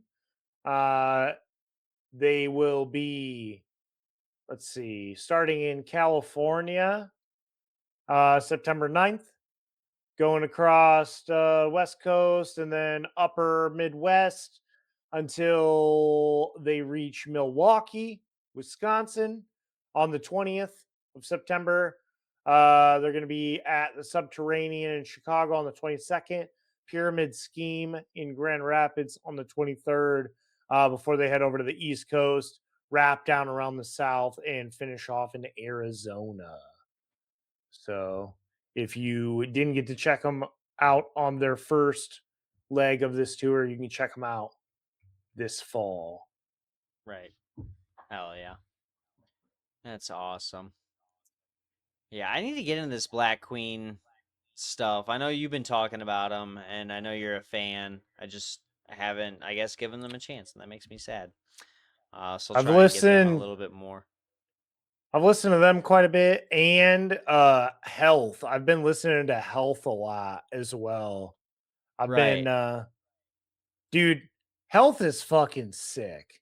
Black Queen is good too, but Health just like really revitalized my love of industrial music. Right. Yeah, that's a fair cop for sure. God, I forgot about them too. That's thank you for that reminder that they exist. I appreciate that. Yeah, I'm putting that shit on right alrighty. now. Nice. I actually just looked them up too, so I don't know Dude, about put that. on an addendum. The Yep. EP, it's so good. Yeah, exactly. Free to live, free to die. Yep. Hell yeah. Alrighty. Next up, let me see. I skipped ahead a little bit. We got a tour announcement for some shit happening in October. I'm probably gonna end up at this because I saw it advertised no less than 4 times while I was at Scott of the Lot, but I'll get to that in a second. We got the Swedish new metalcore unit Throat. They are going to be touring in October, mainly on the East Coast. We've got support by Norma Jean, Bolt Cutter, and Half Me. I know 3 of those bands. One of them is Half Me that I don't know. That's the other one. Me too. Right. We're starting off in New Jersey. Yuck. At the House of Independence on October 1st. We got a couple of East Coast states through Pennsylvania, Connecticut, and Massachusetts until they end up at the Elevation at the intersection on October 6th. They're going to be at the Rave Eagles Club in Milwaukee on the 7th. We've got them in Minnesota and then working their way down south to end in Greensboro, North Carolina at Hangar 1819. This is going to be a solid fucking show, even though I don't know who Half Me is. I'll have to look them up, but I'm sure they fit right I'm into sure they're going to be everything. good. And I'm just gonna be excited to see Norma Jean now. I know I don't know, their more recent album, last couple albums weren't really up my alley. I wasn't a big fan of them, but I'm sure they'll bring out some banger classics, and just to be able to see Throne as well. Yeah, I'm excited for that too. So yeah, catch them out there at the Elevation if you're here in Michigan, just like me. Dude, after that last Throne single, I'm super jelly. I wish I could go. Exactly. Yeah. That shit's hype. I'll send you pictures. Yeah, perfect. Hell yeah. Let's see. Baltimore, Maryland alternative rock and hardcore outfit Turnstile have announced a fall US tour. They announced a fall US tour in support of their latest album, Never Enough. Joining them on the trek on select dates with a slew of openers, including Hatebreed, Trash Talk, which is sweet because I didn't even know they were still a band. Agnostic Front, Cold World, and Terror. Let's see. We got them September 9th in Milwaukee, Wisconsin at the Eagles Ballroom. This one's going to be with Texas is the Reason and Haywire. We got them on the 9th in Detroit at the Russell Industrial Center lot with Ceremony, High Tech, and King's Command. They're going to be going on to Toronto, Pennsylvania, Ohio, down to Florida. They're going to be coming up the East Coast, going over to Oklahoma City after a few days off, where eventually they will go over to the West Coast and finish off in Santa Ana, California on October 18th. And then we've got a surprise to be announced date on the 24th of October. We'll see what that is. Interesting. Hell yeah. Yeah, dude. That's awesome. Yeah, that's a lot of solid fucking bands attached to that. Yeah, dude. Yeah, I'd love to go to that Oklahoma City fucking set with D Spitz, bro. I just need to see them. I was gonna say, not mentioned beforehand, D Spitz, Angel Dust. Yep. Pennywise. Yep. Yeah. Fiddlehead, we were just talking about them. They got a lot of fucking solid support on this one. Oh, also Thundercat. I saw that one. I wanted to mention that. I've been chasing that guy for so long, and I've never had an opportunity to see him. I love Thundercat. He's so good. He's a guy who owns a bass guitar. I don't play it. I'm not good at it, but I own a bass guitar. Thundercat's one of the guys. You know what I mean? Oh, yeah. Nice. All right. We've got just a couple more. Let's see. We've got an announcement from Turnover. They got a 26-27 World Tour being supported by Nothing, fan favorite, and some attachment to that band through Ryan. And Trauma Ray. They'll be helping on the North American leg. We're starting off in Ohio at Bogarts again. And then working over to Missouri and then Texas almost immediately. That's a crazy run. They're going to be in there for a while, and then on the West Coast, and then coming through Canada to end up at the Salt Shed on November 25th at the Salt Shed. They're going down to Indianapolis to the Egyptian Room, and then up to Detroit at St. Andrews Hall. Back into Canada through the East Coast, and then working their way down south to finish off in Asheville, North Carolina, at the Orange Peel on December 10th. And then the rest of the world after that. I don't know what's going on with that, but I don't care because I don't live there. So, sorry. Not sorry. Sorry. Exactly. Yeah. Yeah, that's a wild tour. I could definitely see some hopefully everyone's got their papers in order. They're going in and out of Canada quite a bit. Exactly. At least if they got their Um, real ID, man, I think they'll be set, right? Isn't that the whole point? I'm pretty sure all these bands have their passports. Oh, They're I'm good. sure. Yeah. Right. Let's see. Chicago originated post-metal rock trio, as I talked about earlier. Russian Circles have announced their imminent arrival of their 9th full-length album, fittingly titled 9. The new outing will arrive August 28th via Sargent House with the new single Empath and its music video just arriving this weekend. To promote the effort, Russian Circles will embark upon a North American tour this fall, featuring 2 separate legs, one with Pelican and the other with Primitive Man. 9 was largely tracked at Electrical Audio in Chicago and engineered by Kurt Ballou, with finishing touches taking place at Blue's God City Studio in Salem, Massachusetts. Additional engineering was provided by Zach Weeks and David Ketching, and the album was mastered by Alan Duches, who has worked with Converge and Dillinger Escape Plan. Nice.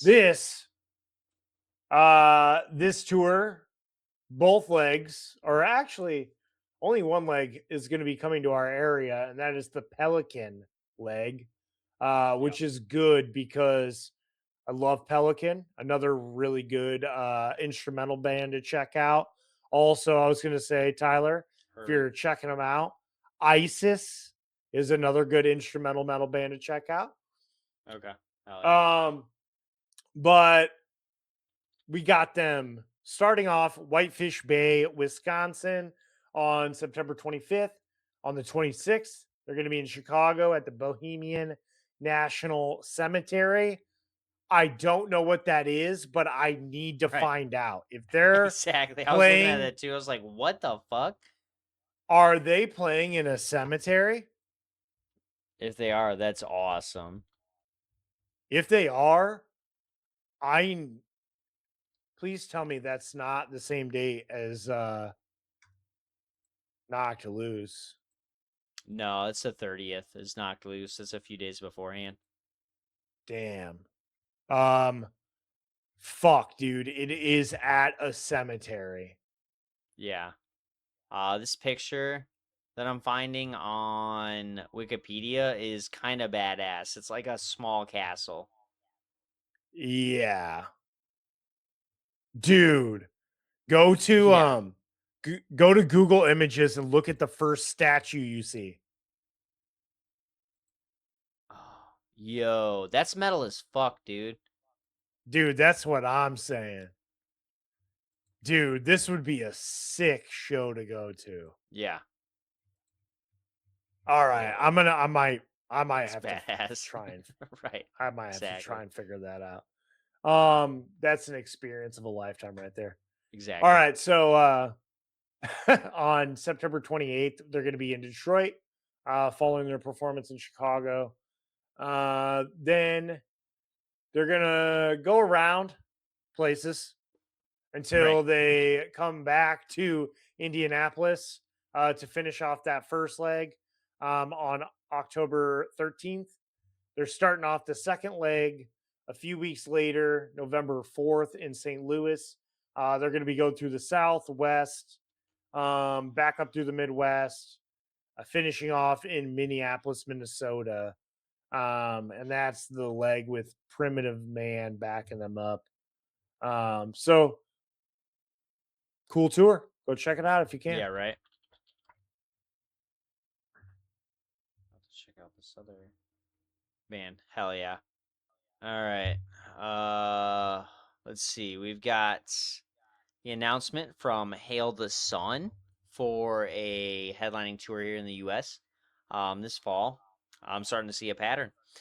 This will begin on September 8th at the SLO Brew in San Luis Obispo, California. And then we'll continue through October 9th at the Regency in Springfield, Missouri. This will be following the band's Culture Scars 10th anniversary tour.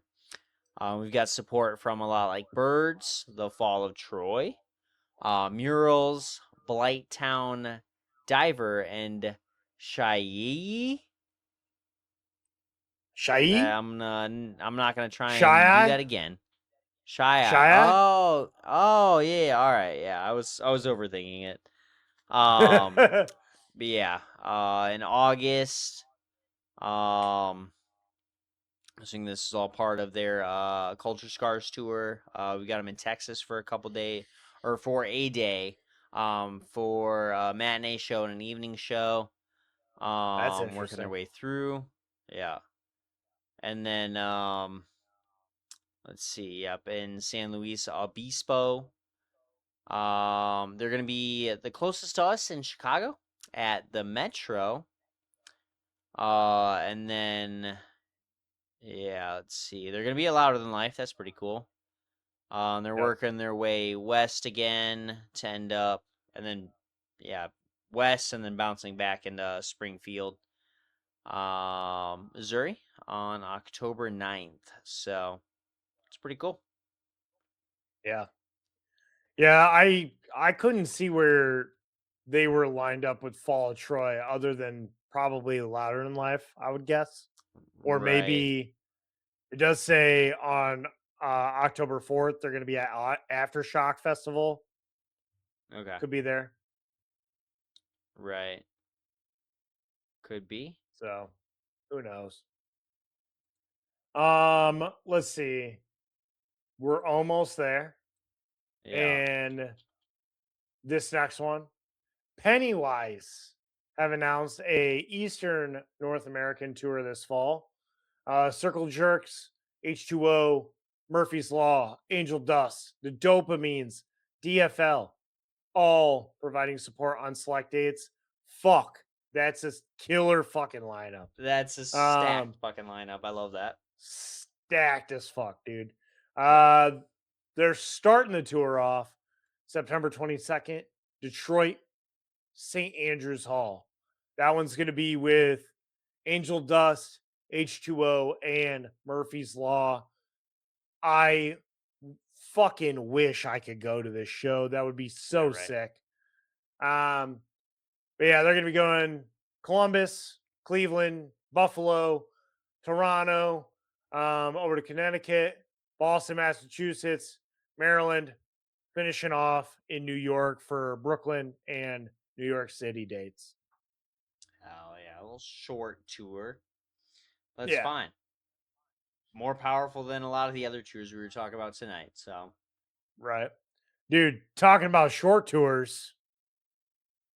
yeah. Finish us off, dude. Exactly. We got Haste the Day and Still Remains joining forces for a 4-date Midwest run in August. This is the Midwest Metalcore Tour. I'm gonna be real. I'm more of a Metalcore Dropouts tour guy, but that's just me. We've got What Lies Below opening the regional trek. I don't agree with this list. The only Midwest state that I really consider. Hold on. Let me see where this sits on a fucking map. Yeah, no. All right, so these are the dates. I'll tell you the dates, then I'm gonna tell you why I don't agree with this. So starting off in Lakewood, Ohio, that's a lie. Mahal's. They're the edge. Chicago, Illinois at the bottom lounge, fair. Totally fine. St. Louis, Missouri, no.